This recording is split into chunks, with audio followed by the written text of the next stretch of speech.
and didn't see all the confetti going off and you missed all of the celebrations, then we just weren't loud enough when we were cheering for the news that Dr. John Deloney's book, Building a Non-Anxious Life, in week 1 is the #1 best-selling book in the United States of America. Woo! Yeah! That's incredible. Well-deserved. Congrats, Dr. John Deloney. Well, cool. I mean, and Very the team cool. did an incredible job, of course. They did. And They the did. platform that you have so generously given us, on top of the expertise of the team, on top of an amazing, life-changing book, all of that culminates into a #1. Yeah, so it is a great book, and the people that get it, their lives will be changed, and that's the part that's gratifying, but it also helps to just come out and win the Super Bowl occasionally. That never hurts. Just mic drop it, right, baby? Just do it. So a full #1 bestseller. That's John's second #1 best-selling book. Wow. And it came out a week ago Tuesday.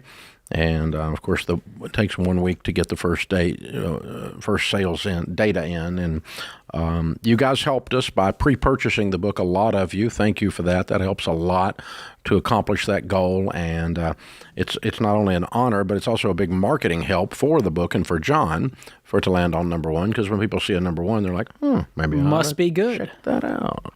It is good. It is really legitimately good.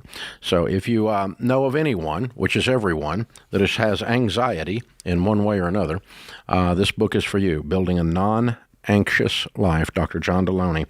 #1 bestseller in the nation last week. Boom. That's got to feel good. On top of Doctor, now he gets #1 again.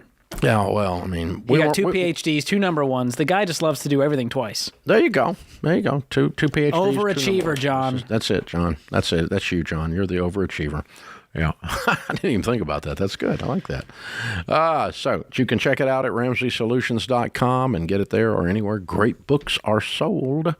And Building a Non-Anxious Life, Dr. John Deloney. John will be with us to celebrate, but he's out working, selling this book. He's out in another city doing podcasts and TV appearances and et cetera, and which is what we do when we're out selling a book. So he's out there and hanging out in another state doing that, and so he's been busy. We'll celebrate with him proper on the air when he's here next on the air with us. But in the meantime, the news is brand new, and we want to make sure we told all of you that purchased the book, thank you, because it caused that to happen. Thank you for your trust. Thank you for your business. JT starts this hour off in Dallas. Hi, JT. What's up? Hey, how's it going, Dave? What's up, George? Hey. Congrats to Dr. Deloney, too. Thank you. How can we help today? Yeah, so me and my fiance are preparing to buy a house in Dallas, and basically my question is, I'm kind of worried if I'm overspending on my mortgage. And so the house is worth $350,000. I think it's a great deal. Mortgage, interest, PMI, all that good stuff would be $2,840.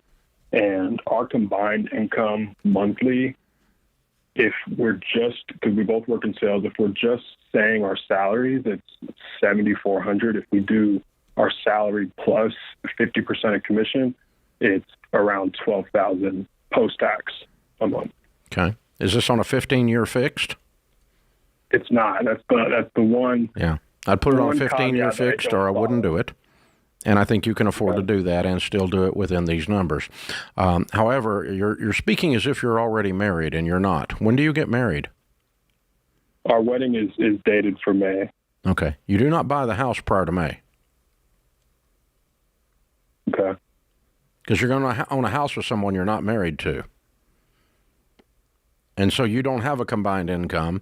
And, dude, you're talking to somebody who's been doing this 35 years. I've had the horrible stories of... We bought the house together, but we didn't make it to the altar together for whatever reason. Yeah. And talk about an ugly breakup. Or I'll tell you an even horrible one, and this will never happen to you, JT, but just to let you know, I'm not just pulling this out of my hat. I actually talked to one guy. He owned a house with his fiance's mother because she was killed in a car wreck before the wedding. Ooh. And all of her assets went to her family. So now he's partners with his passed away, horrible tragedy, fiance's mother in a home. Talk about awkward, messy. Don't do this, dude. Wait till after May. You've got plenty of time in your life to buy a house. You are not required to buy a house right now. And y'all got house fever. You've gone out looking at houses. You've already picked this house out. You might even have this house under contract, do you? I do. Oh, boy. It's like he's done this before. I do. I'm sorry, JT. I would not close on this house. I would tell these folks, I'm going to give you my earnest, ma'am, and walk away. And your fiance is going to look at you like you have one eye in the center of your head. But, you know, I am not predicting a breakup or certainly not predicting her death. I hope none of those things happen. I don't think they will. But you are in no hurry. The only thing you got in a hurry about is buying a house. You can get in a hurry about getting married. Well, yeah, where's the urgency Hey, you know coming what? from We could here? solve this. You could just go ahead and get married. Yeah, I mean, we could get married and go to court. Is there a big wedding planned, like a huge big deal? There is a wedding planned, yeah. Yeah. Okay. If you went and got legally married, I'll bless it. I would say do it. But I'm going to beg you not to close on a home with someone that you are not legally married to. Just because you're leaving all kinds of potential problems. And then go ahead and have the wedding. A lot of people do that these days, apparently. I hear more and more. I've run into that more and more. That, like, I'll be sitting there at a wedding, and they'll go, "Oh, it's not the real wedding." What do you mean? I'm here. I drove all the way over here. What do you mean it's not the real wedding? No, they got married like 4 months ago, and this is the Dog and pony show. Yeah, I'm like, God, who does that? Well, a lot of people these days. I don't know this stuff. Okay, so whatever. It's okay. Dave's old school. I thought when you had a wedding, you got married, but I didn't. But yeah, it's a new thing, so it's okay. Hey, if you do that, JT, I just don't want you to get in a problem. And and for those of you that are just shacking up, don't buy a house with your shack up or whatever you call them. Okay? Don't do that either. Same problem, okay? Breaking up is hard to do. But if you own a house together, it's freaking impossible. Well, the fact that JT called after he's already on contract saying, here's the numbers, I'm trying to justify it, it tells me he's even going, late. I don't feel good about this. What do I do? Yeah, I think your numbers are okay. Your timing sucks. But yeah, everything else is good. 1 out of 2. This is The Ramsey Show.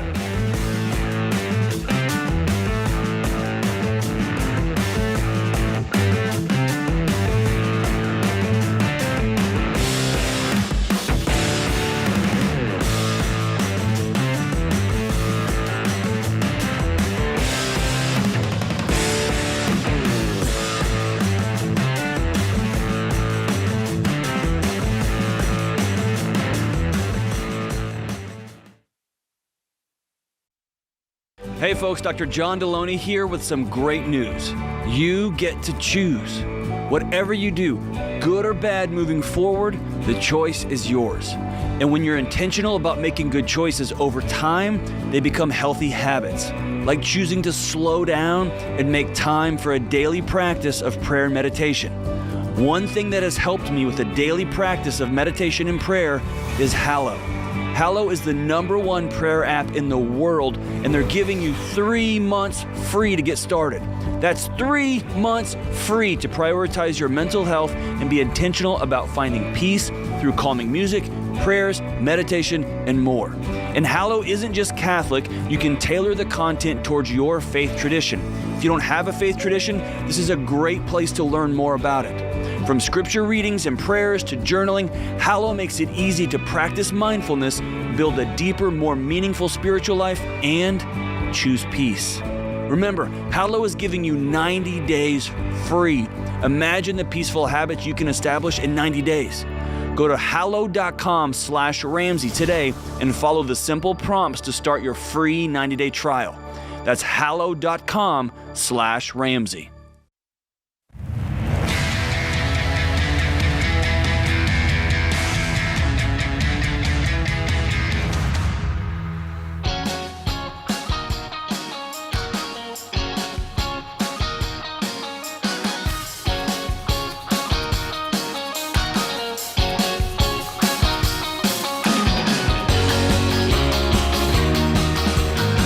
George Camel, Ramsey Personality, is my co-host.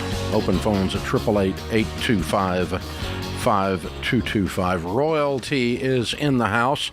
One of the top YouTubers in America today, or in the world for that matter.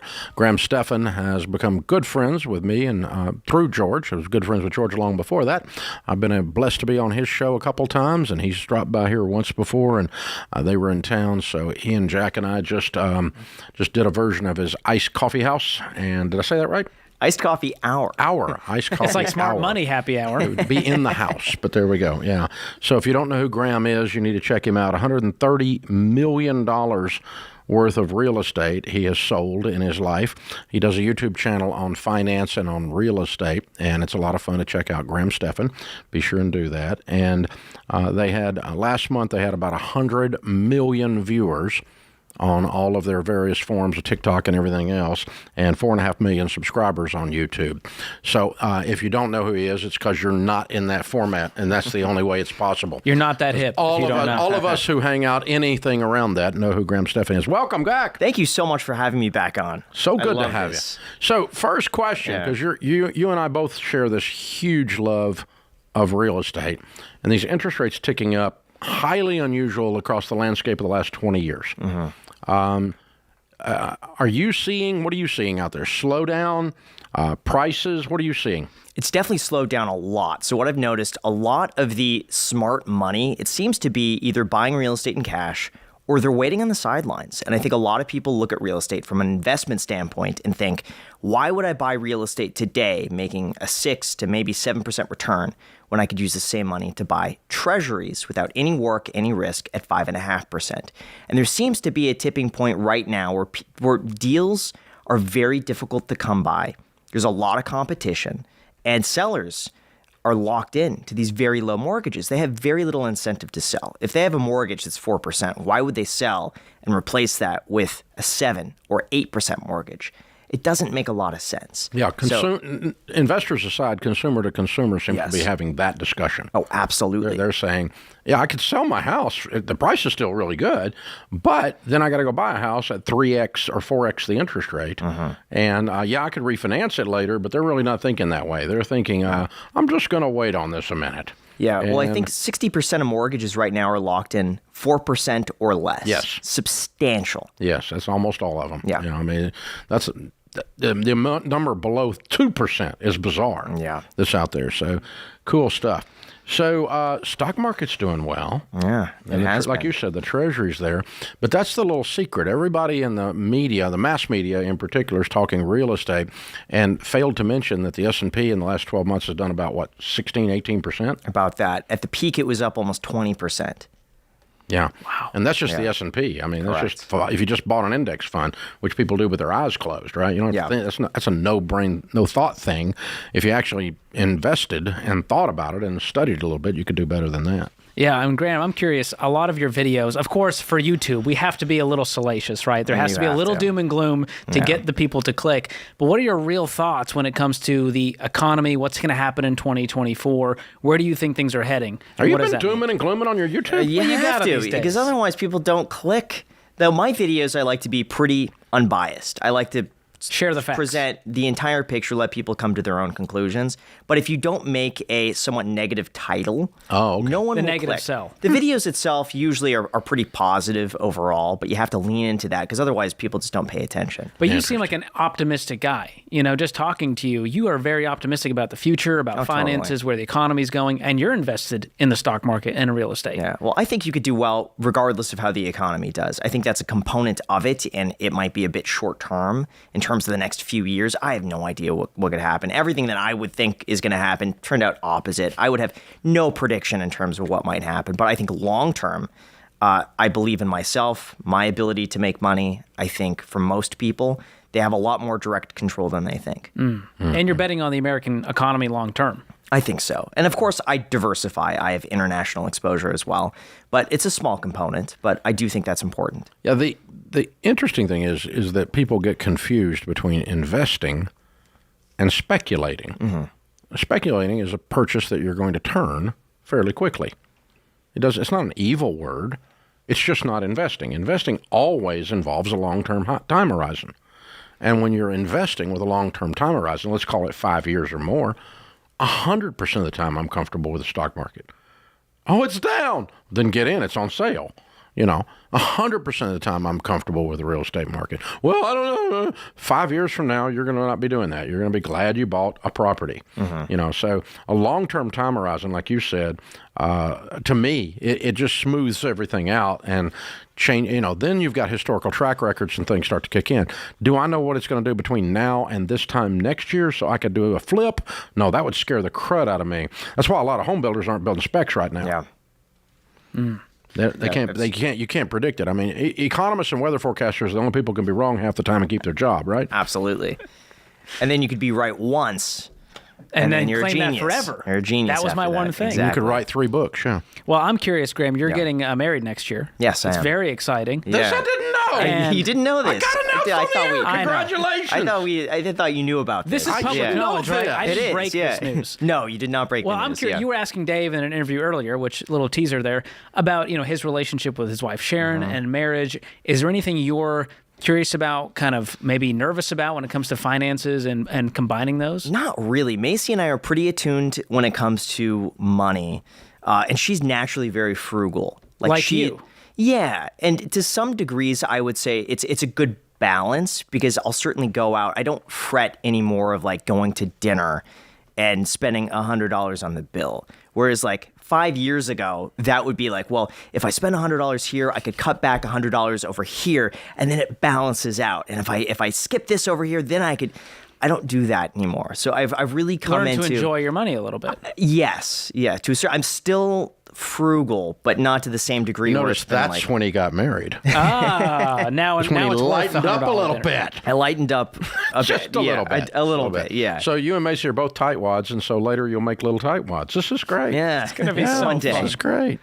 A bunch of cheapskates. What are you willing to splurge on these days as you've started to like let go of some of that and enjoy it a little more? I would say experiences are something that in the past I would usually forego that to work more. So I would say experiences. I would say dinners are something that I've really been enjoying and going out to eat a few times a week. And I would say saving time, which is something that I've never really done spending before. money for time-saving conveniences. If I could. Like, for instance, if I get a nicer seat on the airplane, but that means that maybe I could work a little bit better. If I have a slightly larger seat, I could put my computer in front of me, and if I could get something else done, I see that as a justifiable expense. So there's certain things that I could do to save time. Well, if you need any tips on spending, ask Dave. He's really good at enjoying his money. He loves experiences. He's traveling all over the world. So that's part of it is, give, save, spend. You got to have balance there. Yeah. So what's the biggest advice with you having one of the largest YouTube channels on real estate and money in the world today? What's the biggest piece of advice in this current environment you've got for folks listening?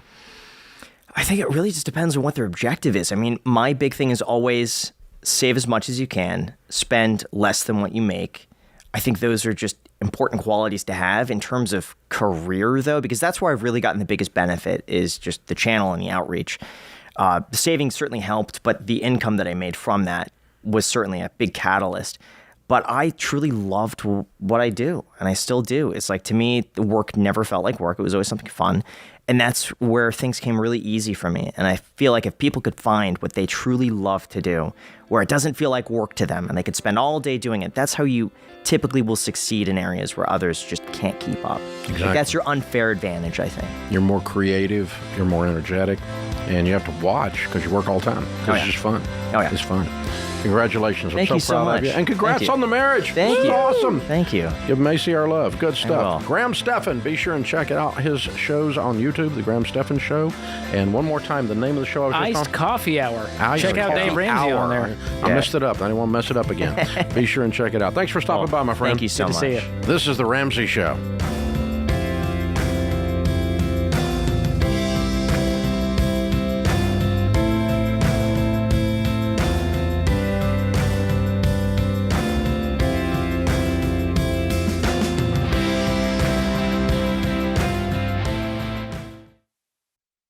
Well, you've all played the telephone game. The first person whispers a message to the second person, who whispers it to the third, and so on around the table until the original message has completely changed.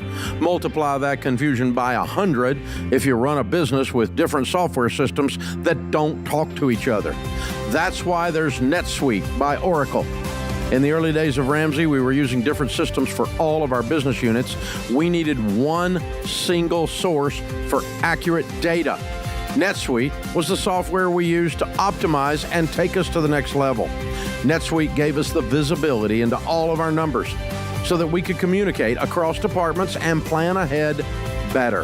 And as we grew, it scaled with us. NetSuite worked for Ramsey, and it will make a difference for your business too. Join the more than 34,000 customers who trust NetSuite to help make them smarter and make better decisions and level up their operations. To learn more, get a free product tour at netsuite.com/Ramsey. That's netsuite.com/Ramsey.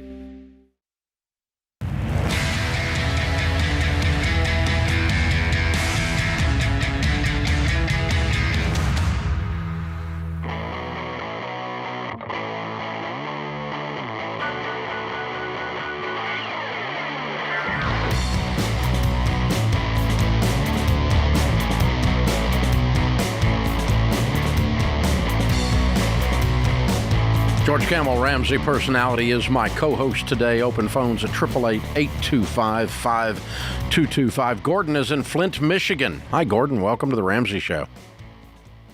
Thanks for having me. Sure. What's up? Well, I'm still working. I'm 61, soon to be 62, and was wondering if I should take my Social Security at 62. I'm debt-free. My home's paid for. I'm just not sure if I should wait till I'm 67. I have about $905,000 in my 401k. Mm-hmm. Way to go. So you're a millionaire, so this doesn't matter. It's just a mathematical question. Correct. And it's just, it's knowing to do the right thing. It took me a long time to get out of debt. Here's the way the math works on the calculation. As you know, the sooner you take it, like 62 versus 65, the less you get per month for the rest of your life, right? Correct. But you get it for 3 years longer or whatever. If you take it at 62 versus 65, you get an extra 36 checks that you wouldn't have gotten, okay? So there's two factors that come into play here. One is the longer you live, the more it makes sense to take it later because you're going to get a bigger check the whole time. Okay? Also, there's what's called the present value of money. Would you rather have $10,000 today or $10,000 10 years from now? I'd rather have it today and invest it, and 10 years from now it'd be $20,000. So the present value of money. So you're getting that money sooner, and it is more valuable to get it at 62, even though it is less money. So if you took all the money that you had between 62 and 65 and invested it, it probably would make up the difference throughout your life, mathematically. You see what I'm saying? Yes. So that the longer you live, the better off you are to get the bigger check. But in other words, if you thought if you knew for certain you're going to live to 70, you'd be better off taking 8 years from 62 to 70. All right? But if you were going to live to 90, you'd have been better off taking the bigger check from 65 to 90. You follow me? Yes. So that's the way it works out. The problem is we don't know when we're going to die, and that kind of screws up the whole formula. So, no calculator for that. Yeah, messes up the calculator, right? So yes, the other thing is this. I have not started taking it. I'm 63, and I just now thought about it because it hadn't mattered. But I didn't not take it for a reason. I just didn't screw with it because it doesn't matter. But I would probably suggest to do what I haven't. I'd probably start taking it and just throw it in an investment. And I haven't done that. I probably need to go do that when I get off the air. Okay. I was thinking about just taking my wife's when she turns 62 and wait on mine till I'm 67. Yeah, but the point is, let's just say you died at 65. That'd be a really bad plan. That would be a bad plan? Yeah, because if you die at 65 and you never got any Social Security ever because you were waiting till 67, they would have kept all your money. You follow me? Yes. So that's the problem with this thing. You can't figure it out. So I tend to take it early. I have a tendency to take it early, even if you don't need it, and turn around and invest it, and just leave it alone. Just because I don't, I want to get something out of these people because they've been screwing me for 50 years. So I want to get some of it back, right? Right. Do you know what the amount is at 62 that you would get? I would get right at 2280. Have you calculated it at 65? At 67, it was 31 because I've been on the Social Security. So it's site, $900. So it's $10,000 a year difference. Right. Yeah, and so if you invested $2,200, which is $24,000 a year, $25,000 a year. Okay, if you invest that, but for 5 years, it will create more than $1,000 of income per month. You should take it now and invest it. That's why I'm on the phone, because I just needed that reassurance of, because I'm still working. My company bought me out 2 years ago, and it was too soon then to retire. Yeah. And this is not about retirement. This is about just when to take Social Security. It's different. Yeah. Yeah. Yeah. So if you're not going to need that money, I'd invest it. I mean, even just crunching the numbers right here, 10 years of growth at 10%, you'd have $436,000. That's 72. Wow. Yeah, just from the investing this. Just investing every single one of those checks. I need to go get this money. I know. That's serious, Dave. What have you been doing, man? People taking my advice, and I'm not doing good. Well, I got to work on this. Like you said, it ain't worth fiddling with at your level. But it's worth fiddling with because anytime you can stick it to the government, that's you want true. to. So that I can see, Dave going. For that reason, it's worth fiddling with. Uncle Sam's been hanging on my money far too long. My drunk Uncle Sam. Open phones at 888-825-52. Everybody's got one in their family, right? Okay. So Anthony's in Raleigh, North Carolina. Hey, Anthony, what's up? Hey, guys. My wife and I were on baby steps 4, 5, and 6. And 2 years ago, we moved from California here to Raleigh. And we have some money sitting in our savings, and we just don't know what to do with it. I'm not sure if we should chunk some at the house or put some in a 529 for our 2 kids. But it's about $70K, and just looking for some guidance on this. And that's on top of your emergency fund? Correct. I have $30K in our emergency fund. Cool. How are the kids doing on the college fund? We haven't started. He's 2 years old, and we have a baby on the way. Exciting. Well, there's a start. You can chunk some money into a 529 plan and get that thing going, and then use the rest of it towards the house. Okay. Any recommendations on how much to start off with out of that 70 and the 529? Well, they got so much time, it doesn't really matter all that much. Just depends on how heavy you want to do it. It's pretty easy to throw $10K on each of them, and you'll be amazed in 18 years what $10K will turn into. Punch that into a little compound interest calculator, and you'll be like, oh, okay, we're good. Yeah, you really got a real strong head start. Like, you won't have to do much more than that. So I'd probably throw $10K in each of those and $50 at the mortgage. What's your mortgage balance? $230,000. Okay. And so you did not come from California with a huge equity to Raleigh and just pay cash for a house? No, we put about $160 down on this house here, and we have the $70 left over. So that's what we're left with right now. This house here, is there another house? No, we bought this house for $410. Oh, okay. Just you mean when you bought the house here in Raleigh? I misunderstood. Okay. All right. So you got what's your household income? 120. Good. Okay. Yeah. So you throw 50 at this, you got 180 left. You're going to be done in about 4 or 5 years on the house, right? That's what I'm thinking. Ching, ching. Want to knock this out. Yeah. Yep. No question. I'm not letting that sit in a savings account. We're going to knock old Mr. Mortgage in the mouth. I like it. Great plan.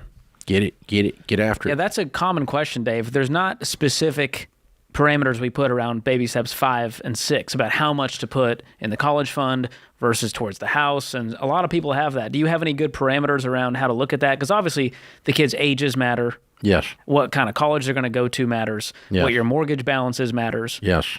All of that matters. And it changes so dramatically that I've never been able to come up with an exact formula to go, okay, baby step 5, here's your formula. But 10% into the... yeah, it's not. It's not. It doesn't work like that. Because it doesn't, I don't even want to pay for my kids' college. I can't factor that in, That's an option.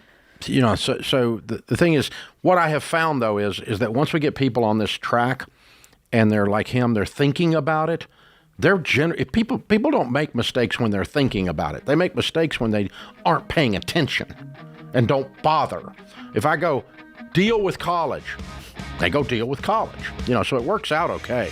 And that's how Baby Step 5 has been successful, even though it's super vague, right? People come in all the time and say, Dave, we put our kids through college debt-free. Yep, they do it. We hear it all the time. They figured it out because they dealt with college. This is The Ramsey Show.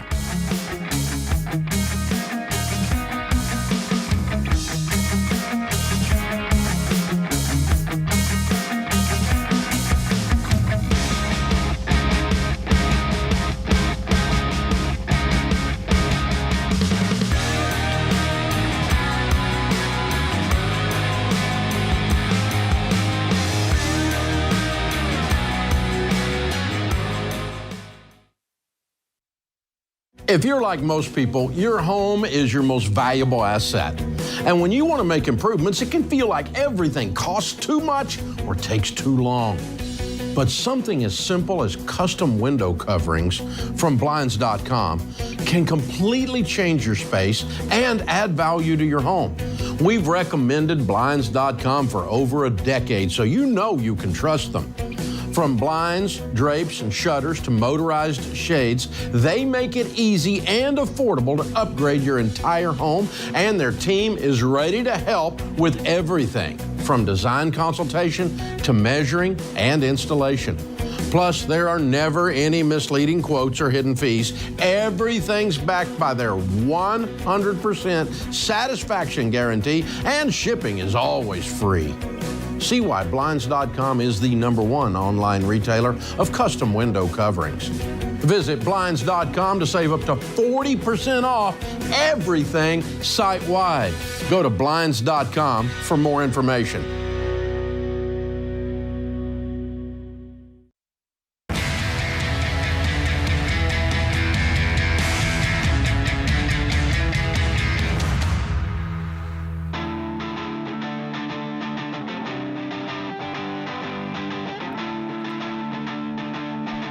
George Camel, YouTube star, Ramsey personality, is my co-host. Check him out at George Camel with a K.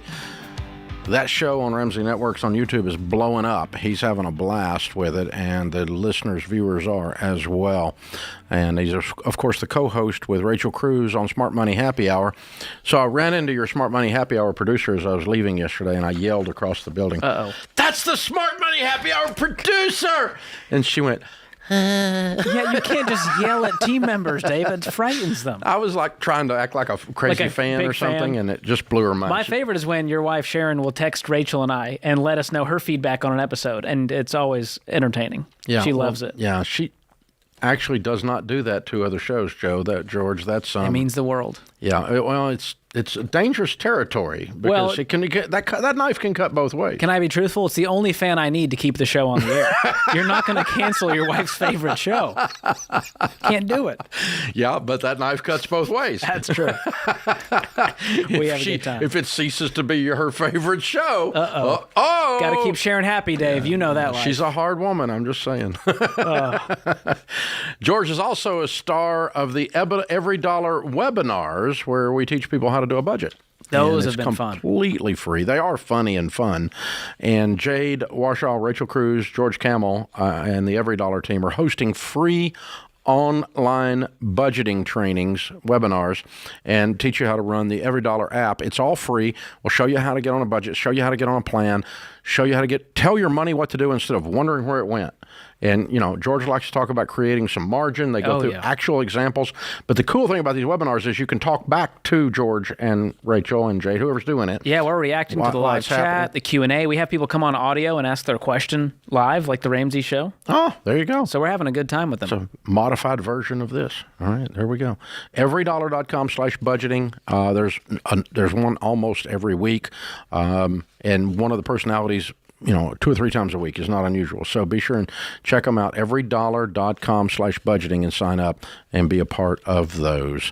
All right. Justin is in Salt Lake. Hi, Justin. Welcome to the Ramsey Show. How's it going, guys? Thank you guys for taking my call. So I am on baby step number 2 of paying off my debt, and I have about $38,000 worth of debt, and I'm 21. So I would call you guys and see if I can get some advice on What kind of debt have you my got? situation. So I got a past due phone bill of $1,900. I got a credit card debt for $700. I got a personal loan out for $1,500. I got 2 repossessions, one for $5,000, one for $10,000. I got a current car loan for $12,000, and I owe my girlfriend's grandma $7,000. You owe your girlfriend's dad? Grandma, $7,000. Yeah. She helped me get a down payment on my new vehicle because my old one blew a motor on it, and I am employed by her. So You're employed by her? Vehicle. Yeah. What do you do for your girlfriend's grandmother?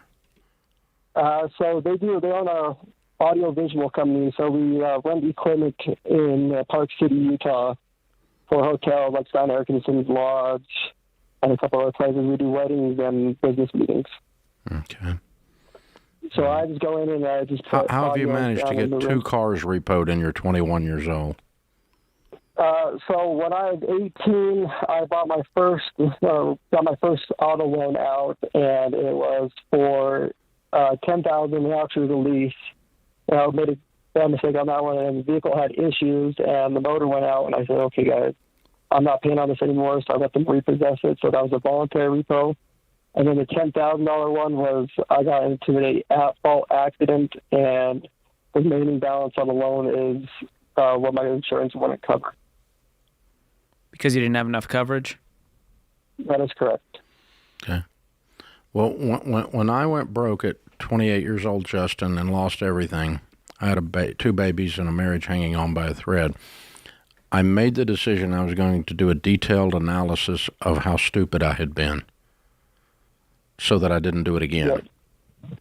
You seem to be I've done that repeating. quite a few You seem to times. be repeating this pattern. Yep. So, Like cars I are know that. killing you. I've been through 18 cars in the last 4 years, so Yeah, cars are there's been killing quite a you. few. Yeah, Yeah, they are. yeah. Okay. What do you make? I make about $37,000 annually every year. Okay. Are you getting side jobs? No, I've been picking up a lot of overtime at this my current job. I've been working 80 to 100-hour weeks. And you're making $37,000 doing that? Yeah, that's just my base without my overtime. My overtime wages are about $300 every 2 weeks. Okay. All right. So another $36,000. You're doubling your income. That is correct. That would make sense if you're working 80 hours instead of 40. Okay. So that'd be logical. Okay. Yeah. So, good. All right. So you're making it like 70 as long as you can continue to get the OT. And if you can't get the OT, pick up something else, right? Yep. Okay, that's good We had a news. slow season. We had a slow season about November, so I got a second job lined up. Okay. Are you paying Or payments on the $1,900 old phone bill? Yes, I actually am paying $300 a month until I get enough to wipe that one out. And I know my credit card last payment is going to be coming out next week on Thursday. So I'll be losing that $600 credit card debt. Okay. The 2 repos will settle with you for pennies on the dollar, a lump sum. Yep. And so if you have a $10,000 repo deficit, the big one, you probably could offer them $3,000 cash and they'll take it.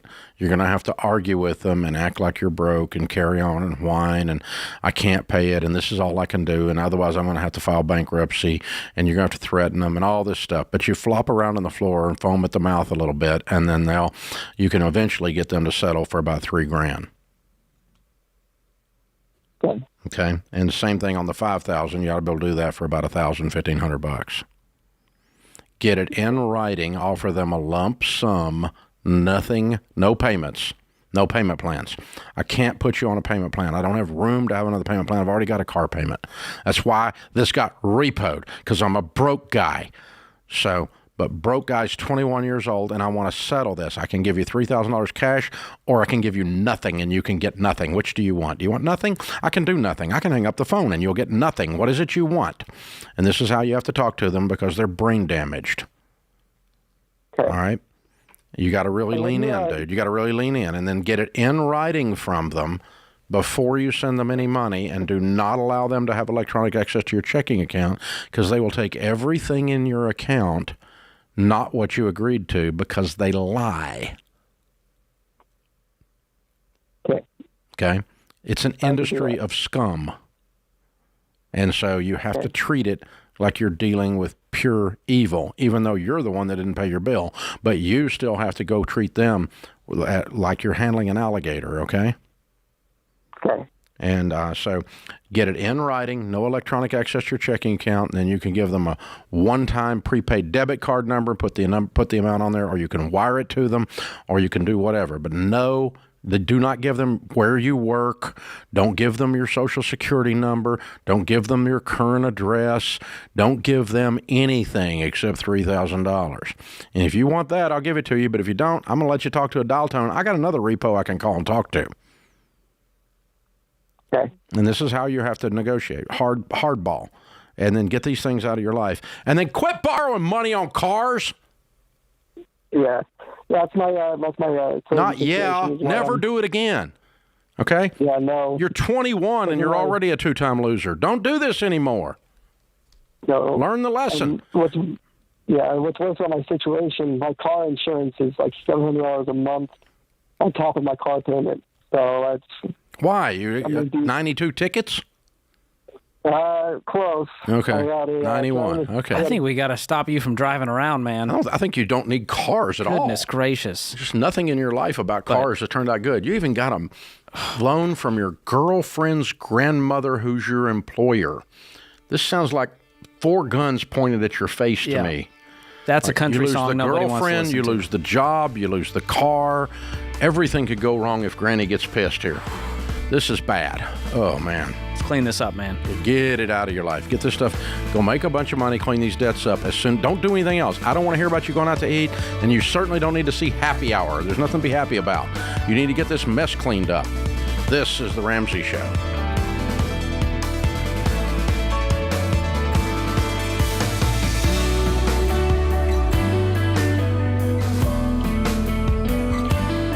Hey, it's George Camel. If you like what you heard in this episode and want to know more about getting started on the Ramsey baby steps, go to RamseySolutions.com and click on the Get Started button. We'll help you figure out the best next step for you based on your specific situation. That's RamseySolutions.com and click Get Started.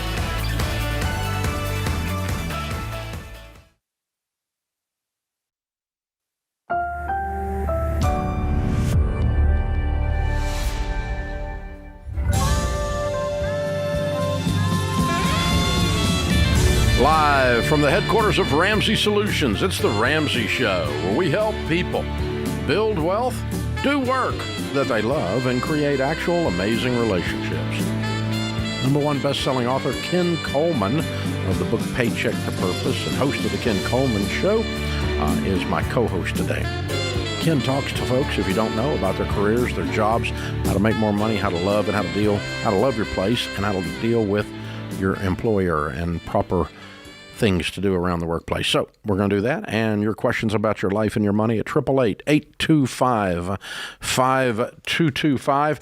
If you haven't heard, we are all celebrating around the Ramsey place right now. Lots of screaming and confetti going off. We found out a few hours ago that Dr. John Deloney's second book, Building a Non-Anxious Life, debuted at #1. #1 best-selling book in America today in the nonfiction section. Pretty stinking cool. And that's because a whole bunch of you bought the book to help folks, yourself or someone else, deal with anxiety. And in a real world way, not in some kind of cheesy way, not some kind of egghead way, no magic pills, but the 6 daily choices to build a non-anxious life in a very anxious world. Congratulations to Dr. John. He's on the road doing podcasts and television and so forth in another city, but our congrats to him. Absolutely. Big deal. And the streak continues for Ramsey Solutions. So we're blessed to be able to help people in that way. So the Absolutely. next one. Good Who's up stuff. next? George? George is we're launching a pre-sale on George's soon. Very exciting. It'll come out in January. It'll be the launch date, but we'll start talking about it soon like we didn't just now. But yeah, anyway, that's how that happens. So I actually didn't even mean to do that, but that was well placed. I'll have George pay me later. I did that with Rachel's kids book the other day. I said something on the air, and then she wanted to announce it on Instagram first. So she was like, "You kind of spoiled my announcement." Yeah, I'm very excited about that project too because it is so stinking cute. Book. I've actually read it myself at my desk. It's so well illustrated and it's so stinking cute, but full of actual great knowledge. Yeah, it is gonna be great. Wonderful kids book. A lot of fun. So we'll be talking more about that when we're supposed to. That's right. We will stop talking about it now. When we're allowed to talk about it. That's right. I just get confused. I think I own the place, so it throws me off. His name's on the building. All right. Ron is in Asheville, North Carolina. Hey, Ron, welcome to the Ramsey Show. Thank you so much for taking my call, Dave. Sure. How can we help? My father is 84 years old. He 5 years ago asked me to manage his finances. He's had a stroke. He now has mild dementia. He lives with my wife and I for the past 2 years, and my father approached me close to a year ago and offered to pay $10,000 toward my daughter's college tuition, and then recently approached me about getting a lawn tractor, and he paid for nearly half the cost. And I have two siblings who are accusing me of manipulating him, taking advantage of him, and my father, almost on a daily basis, expresses his gratitude to my wife and kids and I that we keep him out of the nursing home, keep him out of assisted living, and he's very happy where he's at. And he does not pay you any rent. He does not. The only thing that he contributes is a couple $100 a month for food expenses, $25 for his cell phone expense, and then he pays 1/6 of the electric costs, for six members in our household. But there's no rent. Okay. And then, so $10,000, and what's half the lawn tractor worth? He contributed $5,200 toward it. Okay, so he gave you $15,000 for 2 years worth of care plus the monthly bills you told me about. And I take him to doctor's appointments, take him to physical therapy twice a week. I got that, but he paid you $15,000 for 2 years of care so far, right? Yes. And you're promised no additional money, right? Correct. Okay. And does your dad have money? A lot of money, or a little money, or what? No, he brings in about $40,000 a year from Social Security and a pension. Does he have a nest egg? No. Where'd he get the $15,000? He had saved that up in his account from his. So now he's broke. No, he has. Well, he has about $4,000 in his checking account right now. But so he gave you almost all the money he had for a lawn tractor. Right? Yeah, $5,200 for a lawn tractor, and then $10,000 for the college expenses. Okay. Well, so I guess what do your brothers and sisters suggest you do? What do they think the plan is? They want transparency on his checking account. My brother is insisting on getting online access so he can track Dad's expenses and outflows of money, and my dad is saying no. My dad is very. Is your dad still of his right mind with the dementia? He has mild dementia, and is he capable of saying no legally? That's a good question. We've actually got a doctor's appointment coming up, and I'm going to ask the doctor. You think he's clear-minded? I think so. Okay, that's what I'm asking. I'm not asking about the doctor.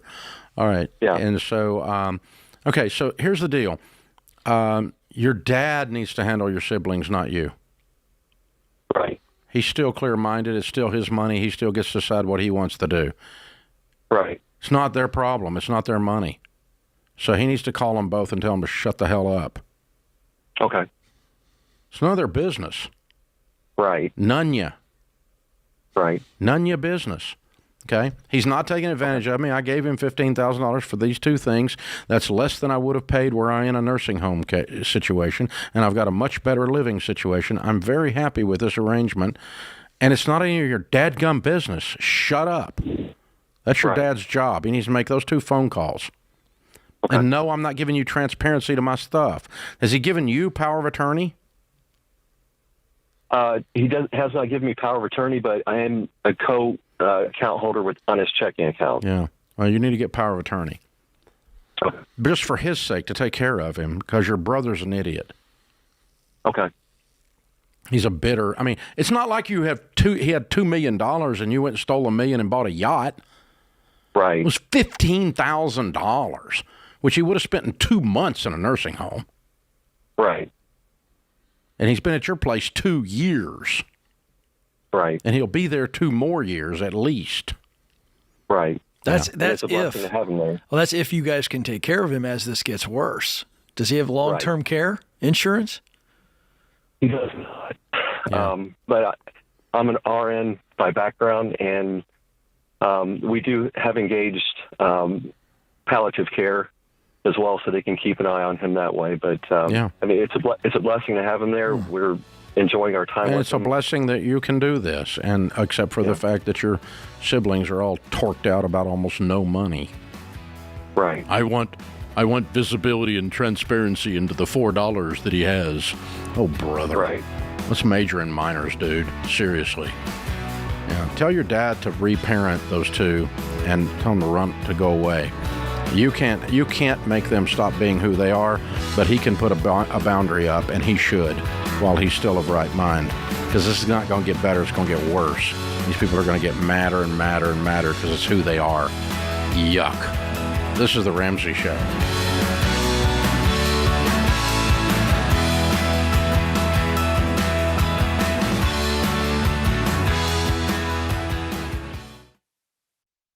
Hey guys, being free to make your own medical decisions is a big deal these days. Christian Healthcare Ministries gives members the freedom to choose the doctors and providers they want without the frustration of worrying about networks and with no waiting period to join. It's a membership-based nonprofit ministry where hundreds of thousands of Christians share funds to pay for and pray for each other's medical bills. For over 40 years, CHM has helped families living across all 50 states. So see if CHM could be right for your family. Check out more today at chministries.org/budget.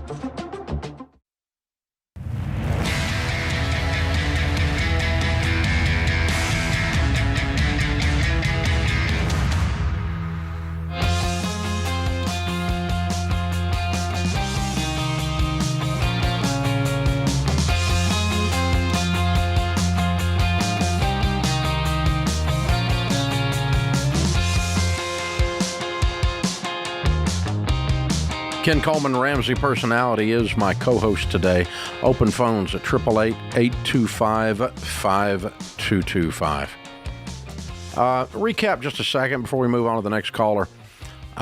If you are an adult and you are of sound mind legally, meaning you are legally, medically capable of making your own decisions, you are morally, spiritually, and legally allowed to do whatever you want to do with your money.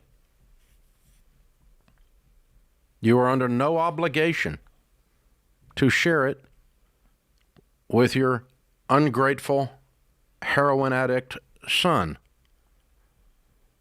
There's not a moral or legal obligation. Half of that money's... No, half that money's not yours, honey. It's his money. It's not yours. If I decide to give you nothing, that's what you get. Nothing. Nothing, honey. Just like the Cheerios, right? I remember those. That's what you get. Nothing, honey. It's not your freaking money. You don't have rights to it because you hit the DNA lottery. It's not your money. Well, my grandfather, it's not your money. Your grandfather, he owns his money. If he decides he thinks you're a twerp and doesn't want to give it to you, it's not your money. You get nothing, honey. Just like the Cheerios. Keep that in mind. You got no obligation, no entitlement, no claim of any kind if someone's of their right mind. If they leave a will and cut you out of the will, it's their money. Ta-da! So some of these people, they lay claim on stuff before people are dead. It's a little weird. Yeah, we have an epidemic of deserve. It's I deserve this, I deserve that, and it's a deserve epidemic. That's it. It's right next to the dessert epidemic, which I have fallen prey to. Well, no comment. Next question, please. All right, moving on. Hamilton, New Jersey. Natalie is on the line. Hi, Natalie. How are you? Hi, I'm good. How are you? Better than I deserve. What's up?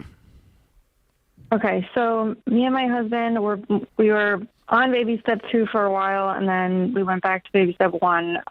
Ever since 2019, we bought a house, and then we ended up getting cars because our cars were falling apart, and we were having a baby and all that stuff. So anyway, when we bought the house, they said we needed to get a new roof within the next year or two, and that was 2019. So now it's 2023, and we need a new roof, and it's going to be like $7,000, and we don't have anything saved for it, and we're trying to figure out who's still. Yeah. Yeah, like we told you not to buy a house while you're in debt, and you did it anyway. No. Yeah, pretty much. Yeah, not pretty much. You did. Me and my husband are on different. My husband doesn't have the same mindset as me, so we're. Yeah. So where's his money for the roof? He didn't have it with his mindset, does he? No. Yeah. It's not working. No. So $7,000 roof. Is the roof leaking? It's not leaking. It looks okay so far. How much debt have you got? Well, not including the mortgage, we have $109,000. On what? And that is mostly student loans. It's $80,000 in student loans. $20,000 between our 2 cars, and then $5,000 in credit card. And what's your household income? Per month, it's about $9,000. Okay. So about $120,000 a year after taxes and everything taken out. Okay. I can't help you until you guys decide you're ready to change your lives. Yeah. I kind of think you are, because I kind of hear fear in your voice. Mm-hmm. I think you're scared because he's continued to not change, and you all keep doing the same stupid butt stuff over and over, don't you? Yeah, and we budget every month, but it's every month we set aside things. Yeah, it doesn't follow through. No, it's a wish, it's a dream. You're not really leaning in. The two of you have not sat down, taken each other's hands and looked deeply into each other's eyes and says, nothing happens here till we get this debt cleaned up. We're about to be on beans and rice and beans, and we're going to clean up. We're going to quit buying anything until we get this debt cleaned up, and we're going to live on nothing, and we're going to make every dollar scream. Every dollar is going to behave. You all are nowhere near that. Yeah. You wish you were, but you're not. Yeah. Yeah. Yeah. So what is going to get him moving in the right direction? You have the money to clean this up once you have the will. Yeah. I did sit down with him actually a couple of days ago, and I actually finally listed out all the debts that we had, and we figured out okay, if we did the debt snowball, we'd pay it off within 5 years, just paying the minimums and doing the debt snowball. Yeah. And so you would be debt free. You should be debt free in about 2.5 years.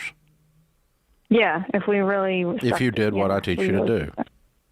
Mm-hmm. You have the money to do it. You don't have the will to do it. What did he say when he saw this pile of debt and his wife terrified sitting in front of him? Yeah, it's almost it's laughable because it's not funny, but it's because we're just we knew the student loan debt was bad. And that's what when you lay it out and say I can do it in 2.5 years if I would commit to it like an adult and quit being a child, what's laughable? It's not laughable. It's very doable. It's not. Yeah. It's very doable. What's holding you guys up from doing that? I don't know. Every month, it's I feel our gift budget is crazy every month. We're because we have so many family and friends and weddings and baby showers. Has nothing to do with it. Has nothing to do with it. No, I know. Yeah. You know what it is. The two of you are not working together. You don't agree that you have to sacrifice deeply for 2.5 years to clean up this mess. Once you agree to that, the gift budget goes away. We just tell people, no, I can't do it. I'm broke. Yeah. I'm so broke I can't put a roof on my own freaking house. Of course I'm not buying you a gift. I mean, it's real simple. Did he resist it when you laid out the debts for him? What was his reaction? You didn't answer that. No, he was actually on board. He said, yeah, like, that sounds good. But it's just a matter of, like, well, now we have that, but then we also have to get a roof. So how are we going to afford? Because we can't wait. You don't have to get a roof. It's not leaking. It's just looking like it's going to leak. That's right. Yeah. The roof is not your problem. Mm-hmm. The problem is you make $9,000 a month and you keep buying crap you can't afford, like a roof. Yeah. You need to clean this mess up, and you'll be able to get a roof. Okay. You'll be able to get a roof. You can get a roof, but the two of you need to get on a detailed budget together and deeply sacrifice, cut everything out of your lives. No eating out, no vacations, certainly no buying anything that's not necessary to exist. Scorched earth lifestyle. And $9,000 a month, you can clean up a lot of debt on that kind of money. You got a good income, but you just misbehave with it continuously. And you guys are going to have to fix that. When you fix that, the stuff we teach with Every Dollar, Financial Peace University, Total Money Makeover book, it works, and you'll be able to do it. But you're still not there. That's key, folks. I hope you heard what Dave said, because we as humans, we want to fit in. We want to do whatever it takes to make everybody happy. And the gifts is not the reason they're in the hole they're in, but it is the reason why they haven't decided to make change yet. They're more willing to be uncomfortable and deal with financial stress and anxiety and not be able to do this, and this, things that don't really matter. And that's what happens. You've got to get to a point where you go, none of this other stuff matters anymore. It still matters too much until you say, I've had it, which you've said many times on stage and in our FPU videos. But until you get there, you won't make the change. Yeah. It's that way for everybody. It's kind of true. It's kind of, I've been kind of smart aleck with her, but it's sad. It sure is. It's really sad because the stress, you can hear it in her voice. Oh. And so that goes away when you get on a detailed plan and you commit. But you have to reach the point that you don't care what other people think. That's right. The only thing that matters is you and your husband on one page. The kids don't get a vote. Your mama don't get a vote. Nobody gets a vote. And we're cleaning up this mess. And we're not buying anything else until we get this dadgum mess cleaned up. I'm tired of living with my stomach in my throat. I'm sick and tired of being sick and tired. When you reach that point, you will do what it takes to win. This is The Ramsey Show.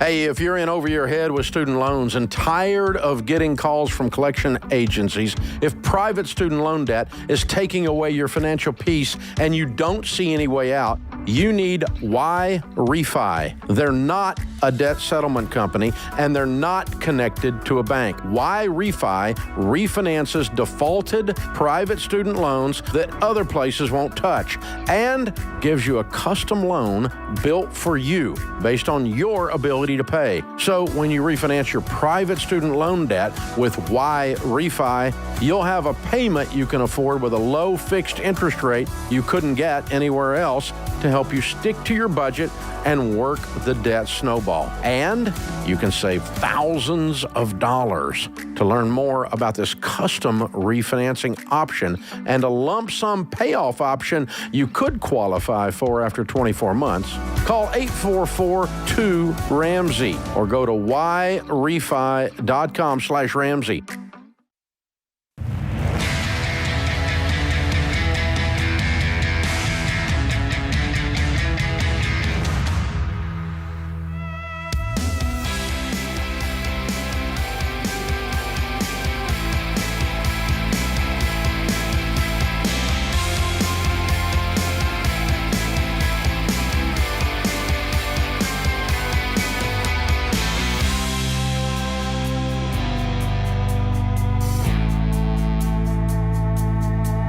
Ken Coleman, Ramsey Personality, is my co-host today. In the lobby of Ramsey Solutions, Thomas and Abby are with us. Hey, guys, how are you? Good, good. Hey, Dave, how are you? Better than we deserve. Good to have you. Where do you live? We live in Edmond, Oklahoma. Oh, fun. Well, welcome to Nashville. How much have you paid off? $208,000. Good for you. And your range, or how long did that take? About a little over 4 years. Good. And your range of income during that time?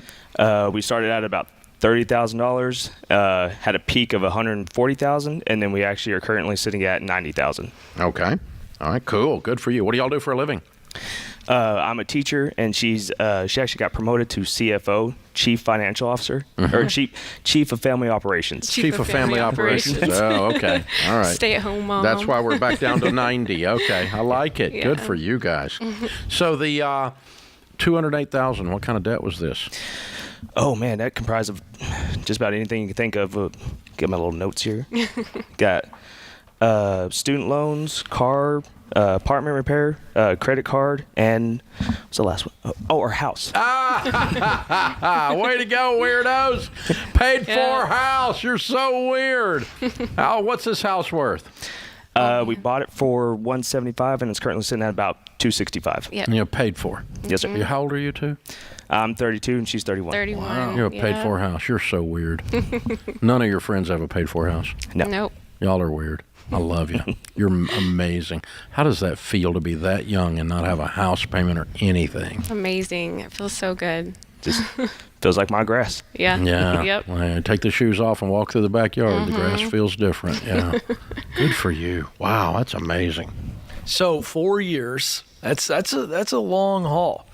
Was there a moment where you maybe caught a little extra momentum, or you kind of went from, okay, we're just gazelle, but now we see the finish line? I'm curious what that looked like.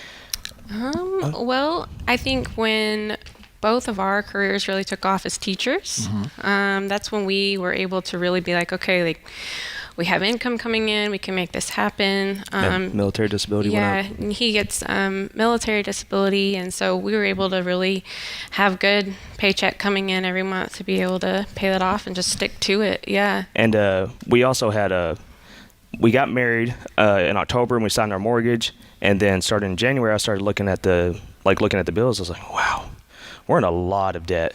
We got the house, we got cars, we got a credit card hanging out.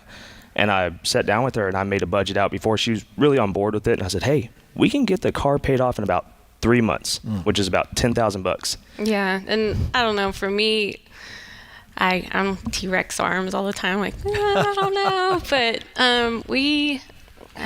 I don't know, like 3 months in, we were really getting to where like, all right, we can pay this off. But it was kind of unrealistic for me. But once we got to that 3 month mark and we were on that last car payment, I mean, that was the, okay, we can do this. Like, let's keep this going. I did not marry a crazy man. I thought for a minute I did. Well, that's still has to be determined. Jury's still out. But yeah, wow, yeah, it changed because there's something about the math that speaks to you and gives you hope. Yeah, and no one can make your brain do that but you. Right.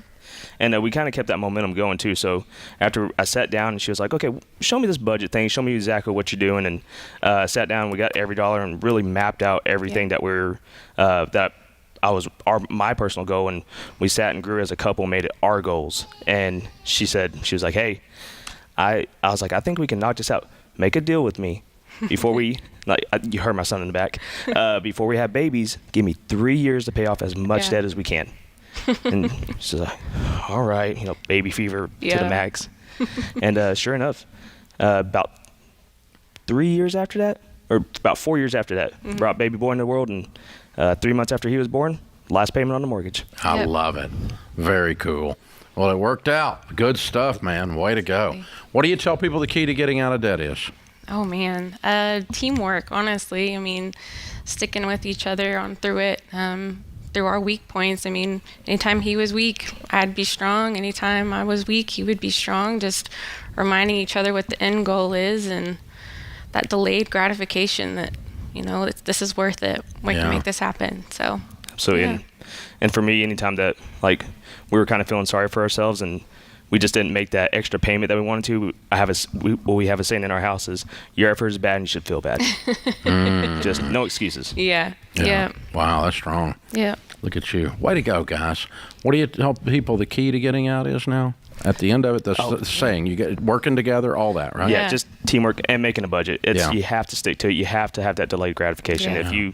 If you skip out on anything, it's going to be worth nothing. So now that the house and everything is paid off, what's the first big thing you do to enjoy this? Oh, it was actually yours to.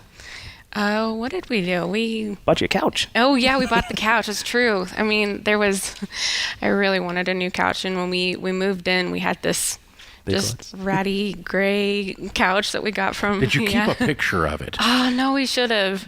It was in bad enough shape Yeah. where we decided, we shouldn't sell this. We should just give this away to somebody. We just gave it away. It's pretty nasty. I regret that I didn't keep a picture of the worst hoopties we drove. Yeah. I've got pictures of most of my cars from over the years, but I didn't get a picture of the worst hoopty because I was just so ashamed and I hated it so bad. And I wish I had that picture. That would be a great put up on the screen in a seminar, It'd be great. But I don't have it. Oh, well. Yeah. Hey, and you don't have a picture of the couch. But it's gone, Oh, yes. and we're on to the next couch. Life is good. Whoop, whoop, whoop, whoop. Oh, and I got a 46-inch TV. That was my little spot. Right in front of the couch. Yeah. Everybody's winning. Yeah. I tell her I want to watch football looking like this. Just like it's tennis. I love it. Yeah. Are you celebrating after the big win over Texas? Are you involved in that side of the rivalry? No. Okay. Look at that. Go Pokes. Yeah. Oh, okay. I see. We're Pokes fans. Okay, But I mean, if they're playing, if OU's playing Texas, we'll do a little Boomer sooner. All so. right. There you go. There you go. So Good stuff. fun. Well done, you guys. Well done. Congratulations. Very proud of you. And you brought your son with you. What's his name? His name's Troy. Very fun. Who was your biggest cheerleader outside the two of you? Oh man, just our village, our family and our friends. They were all rooting for you. All rooting for us. And Nobody making fun of you, thought you were crazy? No, I mean. Now you got a paid-for house. Yeah, they were all very excited to hear that that's what we wanted to do. And once we made it happen, I mean, they were very proud of us. So, yeah. Very cool. Very cool. We've got the Live and Give box for you. That's the Baby Steps Millionaires book, the Total Money Makeover book, and a Financial Peace University membership. Enjoy some of those. Give some of those. And that's what that box is for. So thank you. Thank you for coming all the way to Nashville. You guys are heroes. I'm so proud of you. Thank Very you. well done. You've changed that little man's family tree, and he doesn't even know it yet. Your life is going to be amazing. Wow. Incredible heroes. All right, Thomas and Abby and Troy, Oklahoma City, Edmond, Oklahoma, to $208,000 paid off house and everything in 4 years, making 30 to 140 to 90 with the CFO. Count it down. Let's hear a debt-free scream. Okay. 3, 2, 1. We're debt free.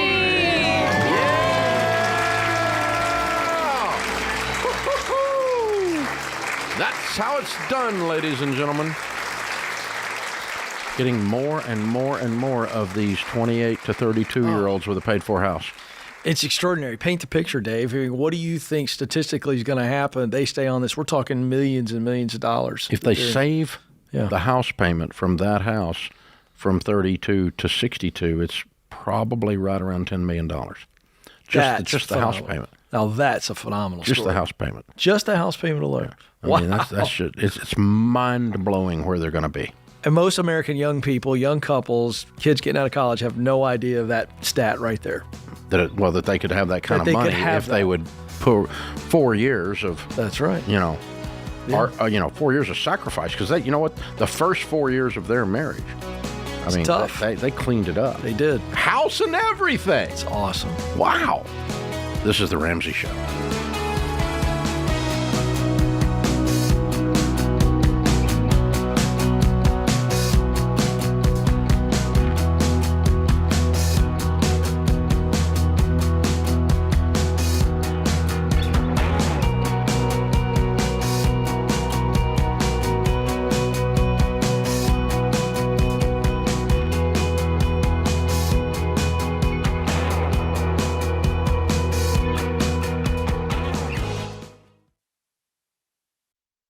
Hey, folks, you know that sinking feeling when you make an offer on a house you love and then you hear there's another offer? You need the Churchill Mortgage Home Buyer Edge. Super fast pre-approval and a secured interest rate, plus a $5,000 seller guarantee gives your offer the best chance of being accepted. The Home Buyer Edge from Churchill gives you an advantage over those other guys. Go to churchillmortgage.com today to learn more.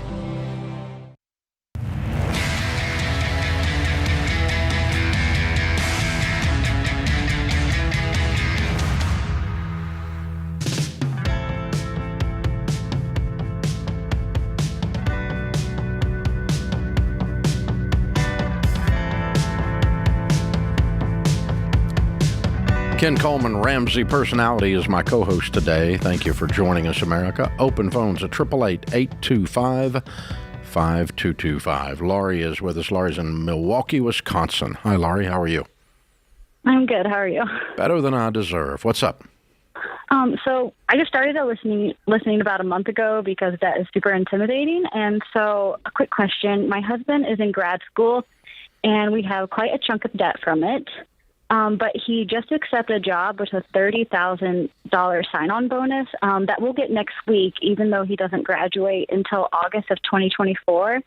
And so we're not sure how we should use it, and we've kind of come up with some options. The first is to pay for the next 9 months of living in tuition and not take out any more loans. The second is to keep it and use it for moving help or a possible down payment for a house.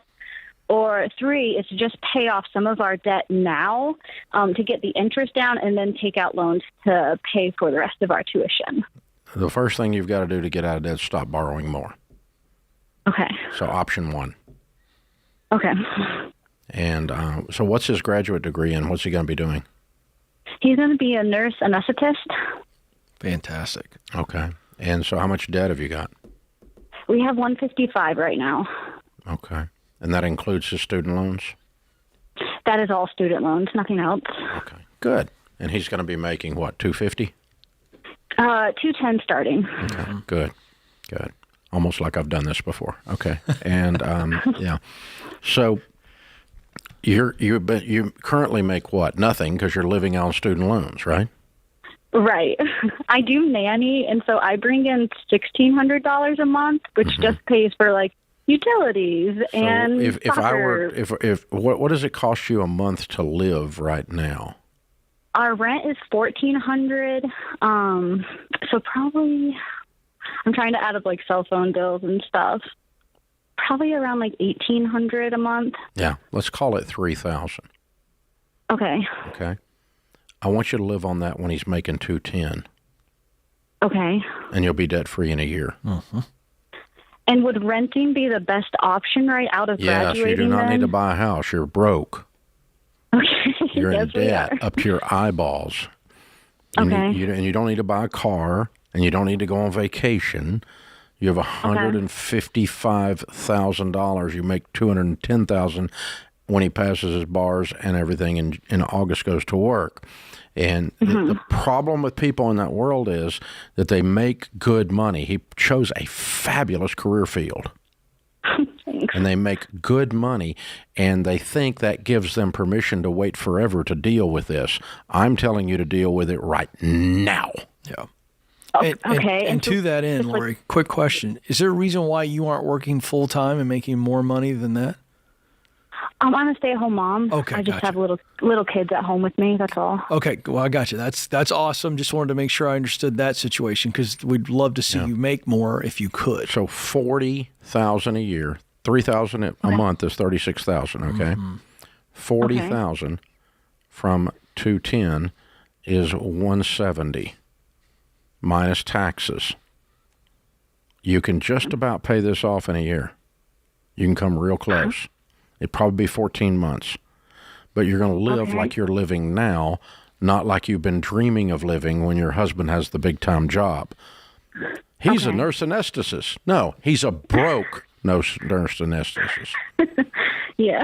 That's what you need to think about. Because all the people graduating with him are getting ready to do really stupid things while they still are sitting on $200K in student loan debt. Okay. I promise you, if you go with that herd, you're going to go over the cliff with that herd. Right, yeah, which is why I just started listening to you because I was like, this is super intimidating. And so I didn't know how to tackle it. And so what would our monthly payment look like then Well, to try to get that done? If you did 155 in 10 months, it'd be $15,000 a month, right? Oh, my gosh. Okay. That just simple math. If you do it in 20 months, it's going to be $7,000 a month. You're going to do somewhere between there. $12,000 a month is $144 a year. Okay. And you said try to stay at $3,000 a month for living and everything? That's what you're spending now. Why do you need to go up? True. Yeah. Matter of fact, we increased. You said $1,800. I went to $3,000. I almost doubled your budget. that is true. I mean, it's all kinds of luxurious compared to where you are now. Because here's the thing. Once you're living on $70,000 a year, it's really hard to live on 36. But if you're living on 30 and you get to live on 36, you feel like you got a raise. Yeah, my parents always tell me, don't go backwards. Once you go forward, it's a hard step to take. So that's why this is the time to do it. Yep. Because if you kick the can down the road and you go, oh, we're going to go ahead and buy a house and we're going to let this student loan sit over here and act like it's not a monster in the closet, by the time you do all that and then you try to cut your lifestyle down after you've gotten used to the nice, cushy lifestyle, it's a lot harder than it is right now for you. Okay. Because right now, while you're used to living on nothing, keep living like a college student, right? Right, yeah. And our kids are little enough. I'm telling you, in 14 months, y'all could be free forever. Think about it, Laurie. I mean, you got the rest of your life to make $250,000 a year, and you don't have a payment in the world. You know how fast? I mean, think about it. You could save $100,000 a year for 3 years and pay cash for a $300,000 house. That's whack. So when we talked about putting a little aside for a down payment, ignore that completely and just do student debt? Yes. Ignore it completely. You're going to get there. My point is, when you have all this money and no payments in the world, you can do anything you want to do. You're going to be in great shape. Please do this. Please, please, please. Will is in Tampa. Hi, Will. How are you? Hey, Dave. How you doing? I'm good. Thank you for taking my call today. Sure. What's up? So I've done a lot of stupid things with money for the past probably 5-8 years or more. I finally got ahead and I've been listening to your podcast. I'm in the FBU as well for the past month. So me and my wife, we did week 1 and week 2. Mm-hmm. And one of my biggest worries right now is to, create a nice fund for college for my kids. Mm-hmm. I have a kid that's 12 and another one that's 9, and I'm kind of worried about, how can I create that fund while, paying for debt and all that. You can't. You're going to do it in baby steps, remember? You remember the baby steps? Yeah, but the thing is, my wife doesn't trust me. The baby steps. You call and ask me how to take care of college. Get out of debt first. Follow the baby steps. You're in Financial Peace University, for God's sakes. Yeah, but my daughter is 12. I mean, I probably You think it's going to take 8 years to do this? I don't know. The way that I'm going. Well, the way you're going sucks. That's why you're an FPU. So what do you make? I make about $95 a year, and with bonuses, it can get up to $130. Cool. You got a great income. How much debt have you got, not counting your house? Not counting my house, I have 43 in my student loan, 16 in my wife's, and 29 in her car. Okay. Well, she's going to hate this even more. I know she does. We've been, coming back and forth about the car. I want to sell it. She doesn't want to. Uh-huh. $30,000 car, and y'all are broke people. It does. Yeah. So is she going to Financial Peace University with you? She is. Are the two of you doing a budget together? We are. Okay. The question you guys need to sit down and ask yourself is not, do I want pain tomorrow? The question is, do I want pain 10 years from now? How long y'all been married? Mm-hmm. It's going to be 15 years next year. How long you been making 6 figures? About since 2016. Can you not look at each other and say it's time for a change? You make $100,000 a year and you're broke. Mm-hmm. For almost a decade. Y'all need to change something, don't you? Yeah. The biggest problem was that No, the problem is the two of you have got to look at each other and say it's time for a change. And that means we're going to do whatever it takes so that the 10-year from now version of me likes the current version of me. Because you don't like the 2016 version of you because he's been stupid for 8 years. And I've been stupid. I know what stupid looks like. I'm not picking on you. But y'all are broke and you make $130,000 a year. It's time to change something, man. You can't keep doing the same thing over and over and expect a different result. This is The Ramsey Show. Hey, it's Ken. If you love the show and want a deeper dive on your money journey, we have a weekly newsletter that gives you trending and helpful articles and tips on following the Ramsey way. Go to RamseySolutions.com today to sign up for our newsletter. Again, that's RamseySolutions.com to sign up for our weekly newsletter.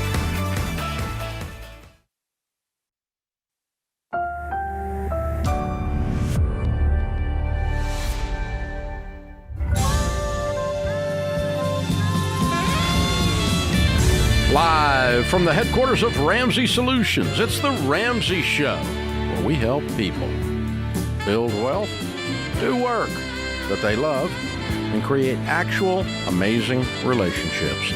Ken Coleman, #1 best-selling author and host of the Ken Coleman Show, Ramsey personality, talking about career, jobs, and having fulfillment in that area of your life. Also making more money than you ever made in that area of your life. It's a good idea. He's my co-host today as we take your calls about your life and your money. Our congratulations. We learned a few hours ago that Dr. John Deloney has his second #1 best-selling book, Building a Non-Anxious Life, debuts at #1 in the nation on the nonfiction list. Way to go, Dr. John. John Deloney's in another city right now doing media and podcasts and such for this book, as a matter of fact, to continue to promote it. But so we'll have an official celebration on the air with him when he gets back next week. But in the meantime, a few hours old is that information that we just found out he's #1 in the nation. Very cool. Quite a milestone. That's his second #1. Very, very good stuff.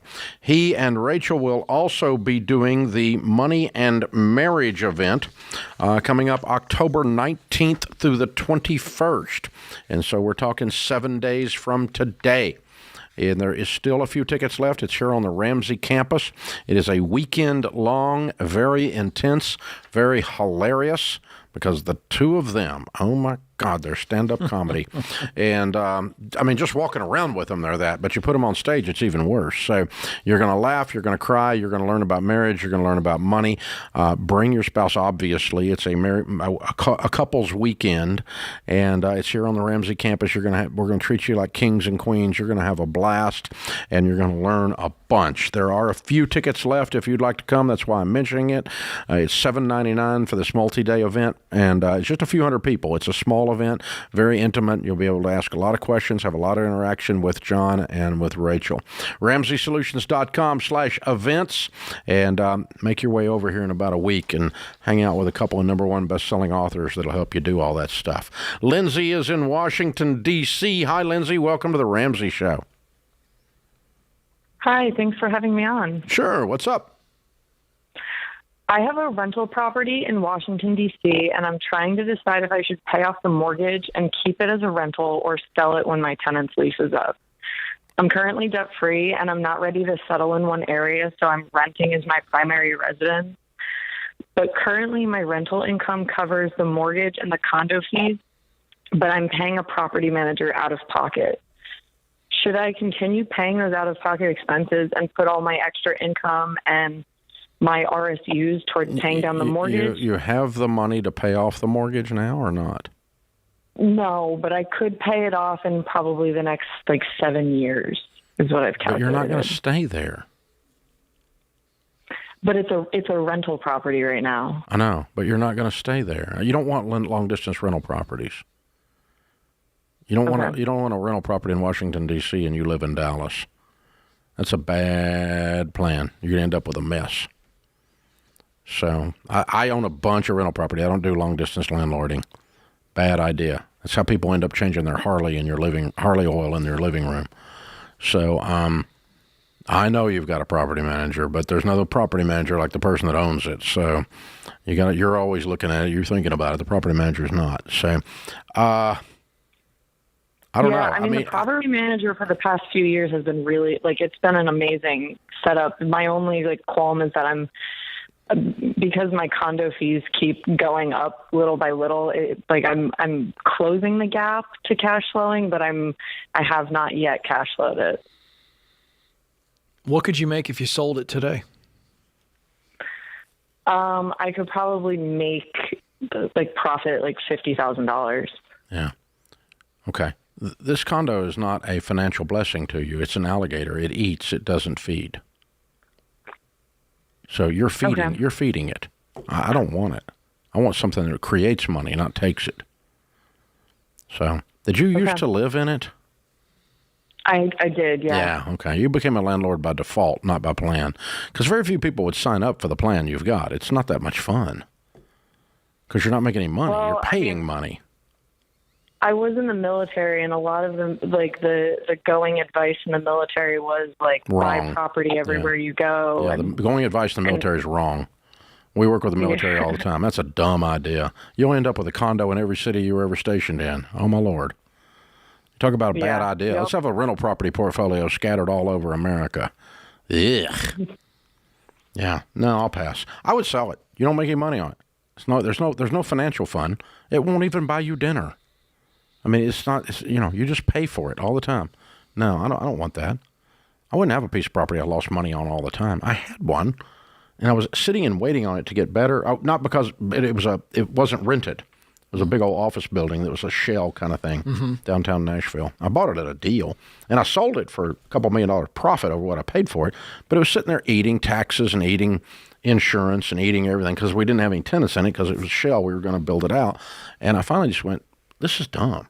And I just sold it. I'm going to put a couple $1 million in my pocket and forget it. I don't want things I have to feed. Yeah. They're supposed to feed me. I'm not supposed to feed them. That's not how this works. So, yeah, get rid of it. That's what I would do. Parents all over America are questioning having teenagers now, Dave. With that advice they might you just feed gave. you later. Yeah, no, that's not what he meant, but I couldn't resist. Yeah, that's there. That's true. That's my reality right now. Yeah. You're sitting there talking about that, and I'm going, I've got a bubble above my head. I have a mortgage payment that is called my food bill. Yeah, I have 2 teenage boys that eat a lot. Yeah. Well, a lot. Yeah, these are big, strong big young humans. men. Big yes, humans. That's right. Love it. Rainey is with us. Rainey is in Orlando. Hi, Rainey. How are you? I'm doing good. How are you? Great. How can we help?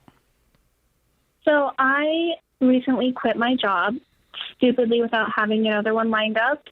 And I wanted to know, is it worth it to take a low-paying temporary job versus doing side jobs like delivering food or packages or something like that? Why'd you do that? Yeah, what? A lot happened, and it was really draining my mental health, and we discussed it multiple times, and nothing ever got better, and then I just kind of got to my breaking point that day. Okay. So let's look at your question. So have you run the numbers? Can you give me numbers on the low-paying job versus these what you're calling delivery or side gigs? What's the difference that you've figured out that you can make between the two? So it kind of definitely varies. We do have some debt and bills that we have to pay. I've been offered jobs that only pay $12 an hour versus doing like delivering food, which I have the opportunity to make tips and stuff, which I feel like could make more, but it's kind of up in the air because it's per delivery. All right, so here's the thing. We can't feel anything. Right now, you need your income. It doesn't seem like it's an option. So you're taking the best paying job or jobs to get back to what you were making in your salary job while you're busting it to get your mental health in a situation where you can get back into a full-time role. There's no option here. You've got to make as much money as possible to get back to where you were. $12 in this market is absurd. Yeah. Every bank's paying $20. Yeah. Don't take a $12 job. This is the Ramsey Show.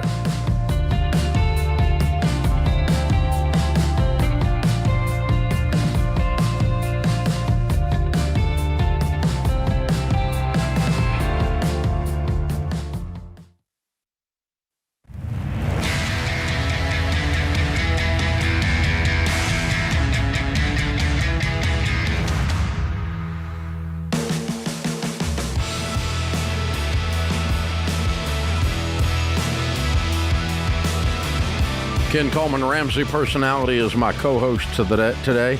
Our question of the day is sponsored by Neighborly, your hub for home services. If you're moving, you have a long list of to-dos, but Neighborly has local pros like Housemaster, 5-Star Painting, Window Genie, and Junk King to check items off that list. Download Neighborly, the app, to find and schedule home service experts near you. It's a great company. Yeah, it really is. Today's question comes from Tara in South Carolina. I'm 49 years old, a single mom of an 8-year-old, and I'm debt-free, including my home. I've always been risk-averse and an aggressive saver. Before I discovered your program, I was planning to have my home paid off by September 2024, but went ahead and pushed through and paid it off in August 2023. I have a net worth of approximately $1.5 million and have an established college fund for my daughter, which I continue to contribute to. However, I feel unsettled about what's next. I've always been working to pay off something. I feel like maybe I should be saving up for a retirement home or making some other financial move, or maybe I'm just not used to being still and not hustling so hard. Am I crazy? Well, Tara, no, you are not crazy. You are a hero as a single mom. You have so much going on. What you have done is unbelievable. I think this is just a function of you've been going so hard so long. It's kind of like the runner's high, where people they get that another gear, the body and everything's moving. You're used to that pace, and then you come off of that and you kind of crave it. You want to get that again, and I think you need to be still for a little bit, rest. Relax, reward yourself for what you have done. You've earned it. And then instead of the hustle to pay something off, I love moving into a different gear, not quite as intense. Instead of fifth gear, maybe how about fourth gear of investing towards something that you care deeply about, giving some of your money, your time to causes that you care deeply about. I think that's a great downshift. And there's just no way you're ever going to just be still. So I'm not worried about her. Yeah. 49-year-old single mom worth $1.5 million. Wow. And that's pretty cool, including a paid-for house. Yeah. Yeah, you're in really good shape. And so, yeah, do hit the next stage. There's nothing left to do but baby step 7. We say baby step 7 is build wealth and give. And so continue to set yourself some investment goals. But as Ken said, you can dial back the intensity a couple notches and set yourself some crazy generosity goals. One of the things we did as we started hitting the early stages of baby step 7 was we had a goal, okay, I want to give away more than we made one year. Yeah. That was fun. Or more than we made our first year or something like that. Maybe when you're 49, maybe when you were 29, what was your income? That's my generosity goal. And on top of my tithe, I'm a evangelical Christian, so I give 1/10 to my church. But then other than that, what other generosity can we come up with that's fun and different? And you'll end up enjoying the investing and enjoying the generosity, and it won't be the haggard, desperate sense, the pace that you've been running on. Pain and pleasure are both motivators. Now you're on the pleasure motivated side. You've been running in desperation away from all the stuff for a long time, and that's the pain side. But I know the feeling. And then you go, oh, that's so much fun. I want to do that again. That's the pleasure motivating side. And that could be a travel thing. It could be something you do with the 8-year-old. It could be something you buy. It could be an investment. It could be generosity. You find out, I'm going to fund XYZ, something I never thought I could do. And wow, it's fun to watch that happen. Virginia's in Durham, North Carolina. Hi, Virginia. Welcome to the Ramsey Show. Thank you. Good afternoon. I am 66. I have no spouse, no children, and I'm doing some estate planning. It is likely that it will be a niece or a nephew that will handle the details of my funeral.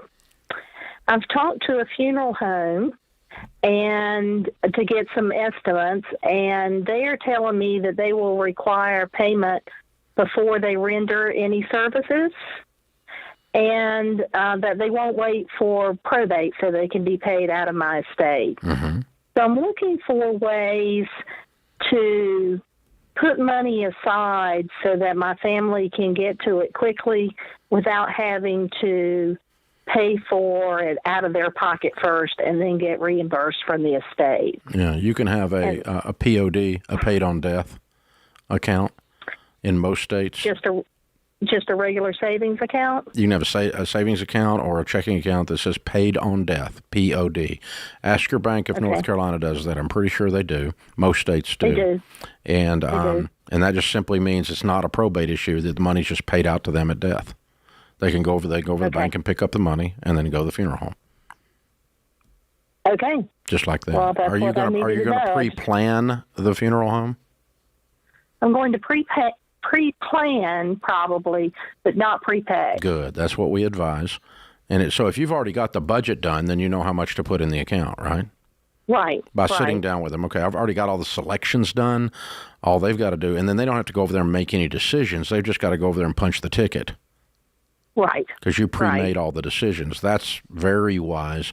And let me tell you, funeral homes often tell you what they told you, but they also often will work with a family in a real situation. The reason they tell you that is they'd like for you to prepay.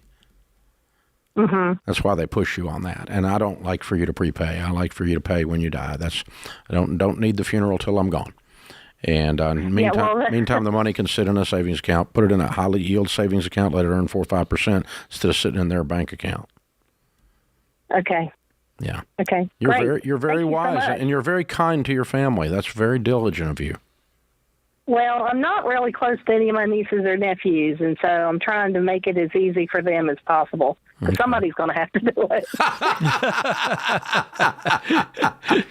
Yeah, I made it easy. I'm the Don't screw it up. Generation, so they'll be gone. Everybody else will be gone. Good for you. All right, that's fun. And you could have just a friend that does it too, if you'd prefer. But however you want. But a POD account, and you don't need to put just the right amount in there to cover the funeral. That's all you need to do. And if it's a tiny bit off, believe me, the funeral home will work with them. They're not quite as hardcore as they like to come across. Yeah. Peter is in New York City. Hi, Peter. Welcome to the Ramsey Show. Hi, how are you guys? Thanks for having me. Sure. What's up? So we're on baby step 2, my wife and I. We're both 28. We have a child. We're planning to have a second child sometime in 2025. Currently we have about $25,000 in savings. And we're we're thinking about saving some of that money, not going down to $1,000, in order for when my wife goes on paternity leave. She's not pregnant. No, not yet. Okay, we don't do that. No, you need to get out of debt. How much debt have you got? We have about $927,000 total debt. That includes your mortgage? Yes, we have 2 mortgages. Yeah, I'm not counting your mortgage. How much debt have you got, honey? $63,000 roughly. And what's your household income? About $198,000 gross. Okay. So if I woke up in your shoes, I'd put $24,000 on the 63 today, and I'd be debt free before probably Christmas. Oh my God, you make so much money. Pay off this debt. Quit screwing around with this little debt. You're acting like you're going to keep this debt around like it's a pet. You make $200,000 a year. It's $63,000. You already got 25 of it. How fast can you come up with 40? In about 3 heartbeats. Quit spending everything, man. With our expenses. Yeah, I know. You got really expenses because you live high on the hog. That's what we call it in Tennessee, not New York, but. Yeah, no, I'm actually European. I'm from Croatia. That is not a thing in Europe, especially not in Croatia, which is a former Yugoslavian country. Yeah, I know. When it separated, people didn't trust banks, so my parents really weren't into that. The only thing they got was a mortgage, and that was a 7-year mortgage. You have a fabulous income. Take some of your huge lifestyle and turn it back and clean your wonderful debt up so that when your wife gets pregnant, you got money in the bank and you have no debt except your mortgage. That's where I would be if I were you, Peter. That's very doable with the math you gave me once you make the decision. Here are ways from making the decision based on your sentence structure. This is The Ramsey Show.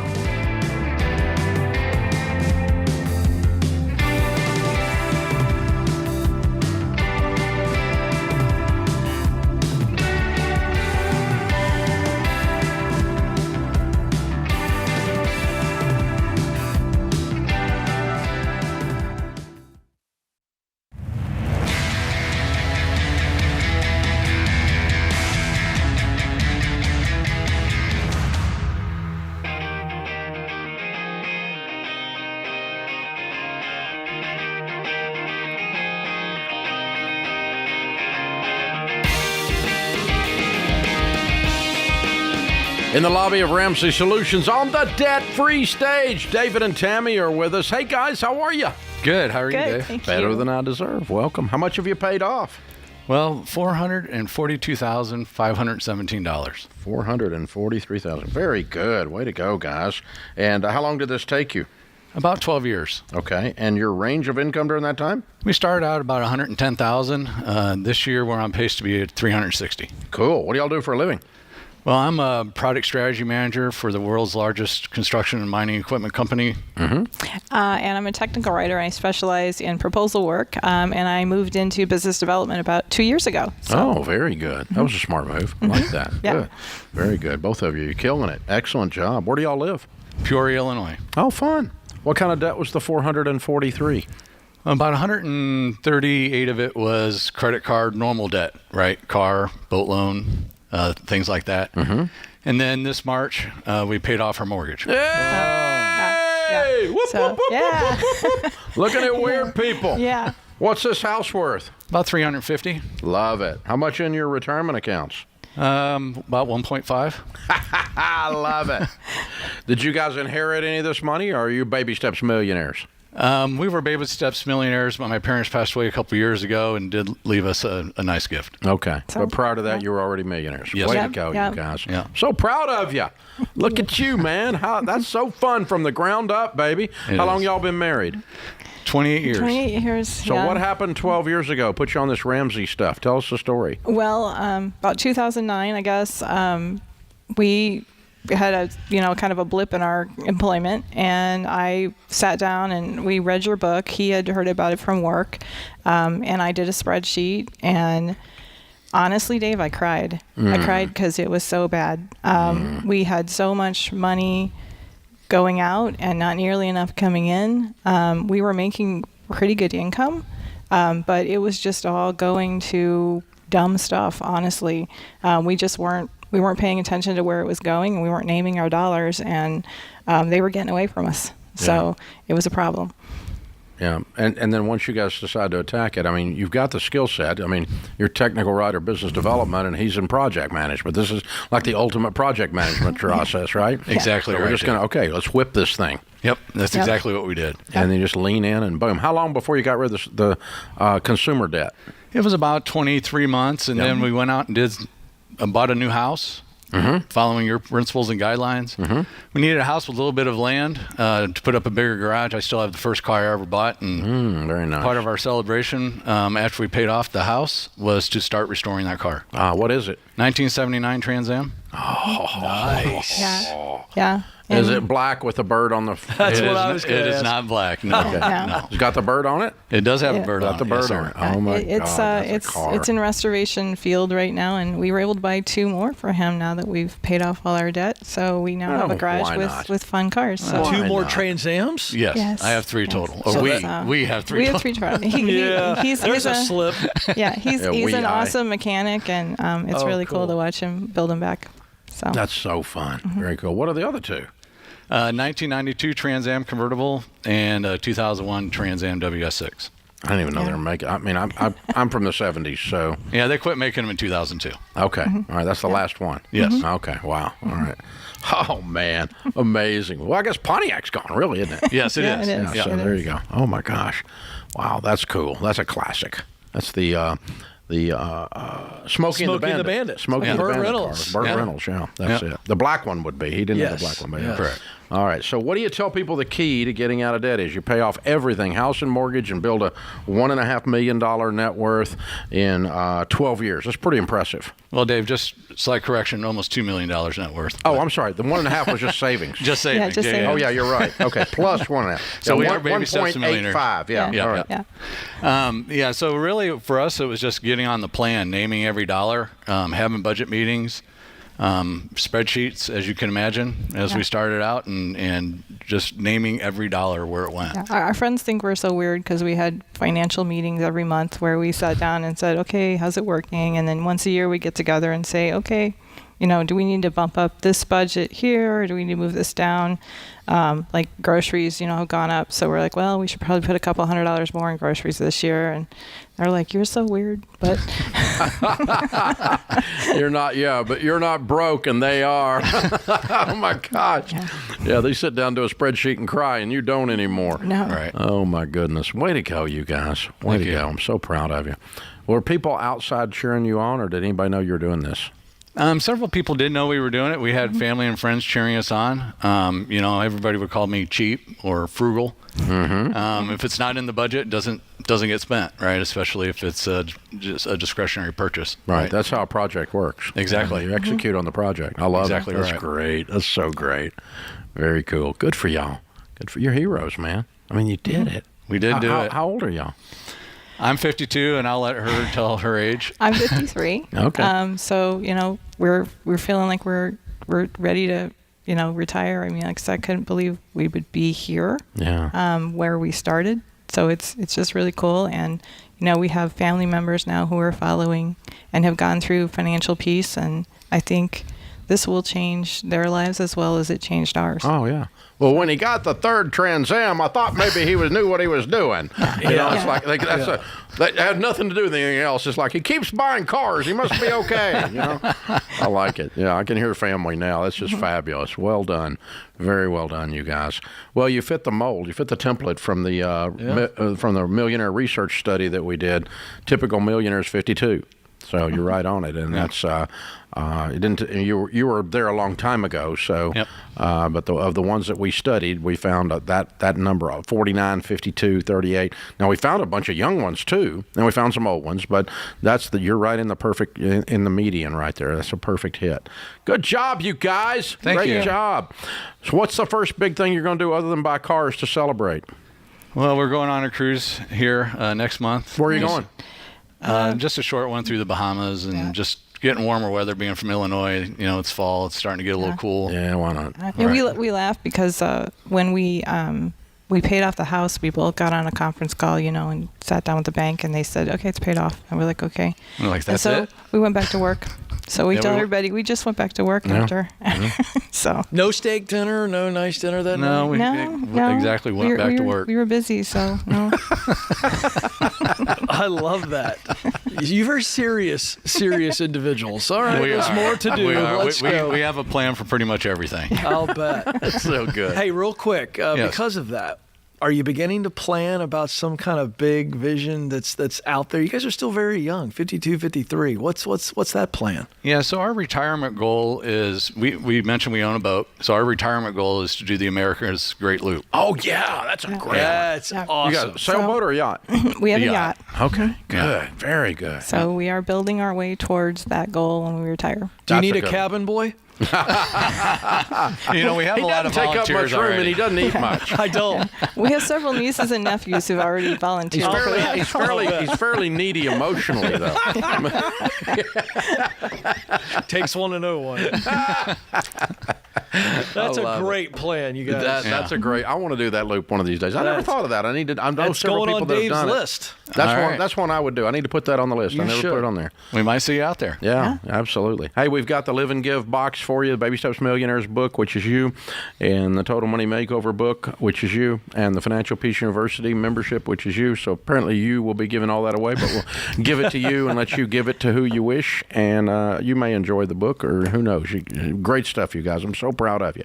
David and Tammy, Peoria, Illinois, 52. Baby Steps Millionaires, 1.85. Paid for house and everything. $443,000 paid off mortgage and everything in 12 years, making $110,000 to $360,000. Count it down. Let's hear a debt-free scream. 3, 2, 1. We're debt-free! Yes, they are! Woo! Yeah! I love it! This is The Ramsey Show.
Ken Coleman, Ramsey Personality, is my co-host today. Thank you for joining us, America. We're so glad you're with us.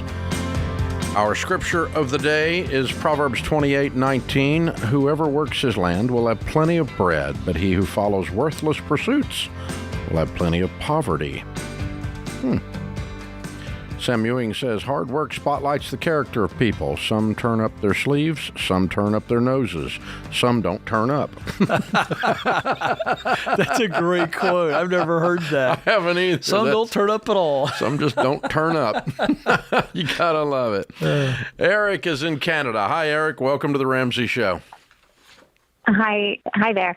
Thank you for taking Aaron, my I called call. you Eric. I'm sorry. It's okay. I recently found the Ramsey Show and enjoyed listening to it, even from Canada, where I have to mentally juggle the differences between Canada and U.S. financial products. Sure. And I apologize in advance if I sound confused. I kind of am. I'm really just looking for direction on what to do to get a better sense of how my husband and I are doing and what we should do next. But I think it's really just kind of to get on the same page. As a new listener, I'm familiar with the baby steps, and I think that we're on 4 and 5. Okay. My husband and I both have jobs that we enjoy with healthy salaries and index government pensions. We own our own house with a mortgage that has considerable equity. We have a rental house with a mortgage with considerable equity that's profitable after tax. We both have emergency funds, and we have funds started for education funds for our children.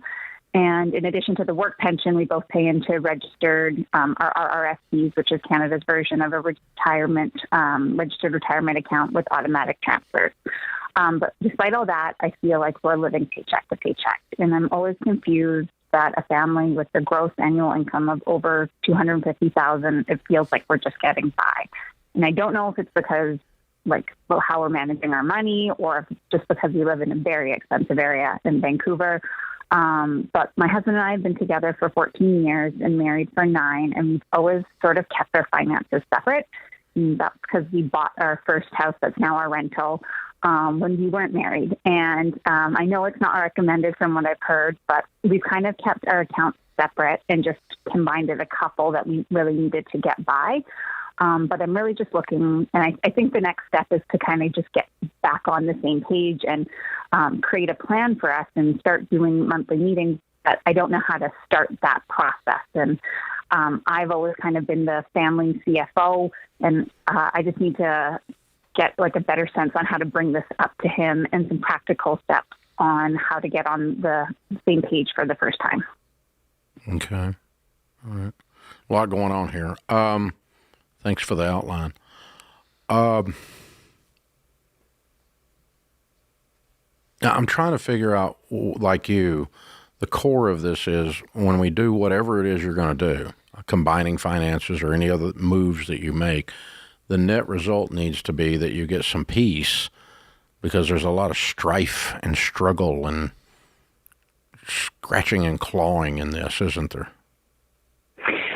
Well, it's I don't know. I don't know why we can't live on $250,000 and feel like we're not broke. You said. Well, it is. So we look around and we're like, I feel like that's healthy, and we see friends doing well, and I just always think I wish I could see what someone's bank account looks like. No, you can't, because most of them are not being nearly as smart as you are. You've got your stuff dialed in. Most of them are just living. You have no idea how screwed up they are. Their life looks good. It looks good for a second on Instagram, but if you really got under the hood, it'd make you puke. Yeah. Yeah. So. And that's what I tell my husband. My husband. That's exactly right. I promise you. I pull up at a stoplight. I see a nice car. Now I don't see a nice car. I see payments. Mm-hmm. Yeah. That fool's got a $1,250 payment. That's what runs through my head. I used to see a nice car. Now I see a fool. But anyway, I think you need to sit down with him and say, hey, we've done it this way 14 years. It's passable, but I feel like I'm holding this together. I feel like I got all 10 fingers stuck in the dike, and it still feels like water's getting over me. And I really want to combine these things so that I don't mind doing the execution of our plan, but I'm tired of developing the plan by myself. Mm-hmm. And I want us to combine things, and you and I make a group of basic decisions on what we're going to do with our money, lay out a budget each month where we know where every dollar is going to go. We both agree to it, and then I'll do the execution. I doubt he wants to or would relish taking over the tactical paying of the bills, which you kind of actually enjoy, probably. I think I like having control of it. Yep. Yeah, and I think that there's like a level of trust too, or like I would worry about relinquishing that. And I think that's why I've always kind of wanted relinquishing some of my trust, own account, or relinquishing the power. Sorry. Oh, okay, that's fair. Of knowing it but all. But with the power comes the stress. Yeah. And that's probably what's putting the strain on you. That's what I'm saying. Listen. I'm America's financial nerd, right? So don't you know I do this stuff, and I, my opinion between Sharon and I carries a lot of weight. But we don't do anything unless she's in alignment first, and then that helps me because we're emotionally carrying the decisions of our giving, emotionally carrying the decisions of our investing or our big decisions together, and then I'll go do the execution of it. It becomes a no-brainer. And that also prevents I told you so. I knew you were going to screw that up. Well, Sharon could say I told you so. It could happen at my house. And it doesn't happen because she can't. She was in on it. If something screws up, it's like we screwed that up. Not like, I knew you were going to mess that up. That doesn't come up at my house. Hasn't in 30 years. So it's really nice. I like it. So I got a question, Aaron, because I'm listening to this back and forth here, and you said that I thought I heard you say that you and your husband both have emergency funds. Is that correct? Yeah, she did. Yeah. Is that 3 to 6 months on each side between the two of you? No, not each side. Combined together, it would be that. But okay. When I think if we both lost our job at the same time, that would not be great. Okay. But, and you're both investing, or you're both investing 15%, or you're combining investing 15%? No, we both have government funded pensions. Do you have any other debt besides the mortgages? No, none. Yeah. I think it'd be really cool to dream together again. I do too, yeah. To dream together in high definition about, okay, we can if we could find some money in this $250,000 budget, what would be fun for us to do? What investing would we do? Would we pay off the house? Would we pay off the rental? Would we do some additional generosity? And making those decisions together rather than just running this like it's a joint venture. I think you're going to find a whole new depth to your relationship. I don't think you've got a horrible marriage, but I think you could. I think you're going to find it being better when you combine. Matter of fact, I know from working with millions of people, talking them into this, and it's amazing the number of people that hate us for telling people to combine their finances. But whatever, we're right and you're wrong, so you ought to do it. Really, I mean, it works. It changes your marriage. It forces you to dream together. It forces you to carry the weight together. It forces you to communicate about purchase decisions and, for God's sake, where we're going to go for Christmas this year, your mother's house or my mother's house. It's in the budget. We have to talk about it. You can't there's no surprises. There's no side agendas. It's like this unity thing. And it creates a level of unity that nothing else will do. So, hey, here's the thing. What if you combined it all and tried it a year, and I was wrong, and you absolutely hated it? Well, you didn't lose any money. Just split it back apart. What's wrong with trying it? That's what I would do. Give it a shot. And tell him that, too. Just say, hey, what if it doesn't work? If we hate it, we can always split it back apart. It's not like a tattoo. I mean, we can change it, right? There's a lot of stuff we can do here. So it's not a permanent fixture. So... Ken Coleman, good hour. Thank you, sir. Thanks for having me. Well done. Well done to the booth people. They did a great job today. Good work in there. That puts this hour of the Ramsey Show in the books. We'll be back with you before you know it. In the meantime, remember, there's ultimately only one way to financial peace, and that's to walk daily with the Prince of Peace, Christ Jesus.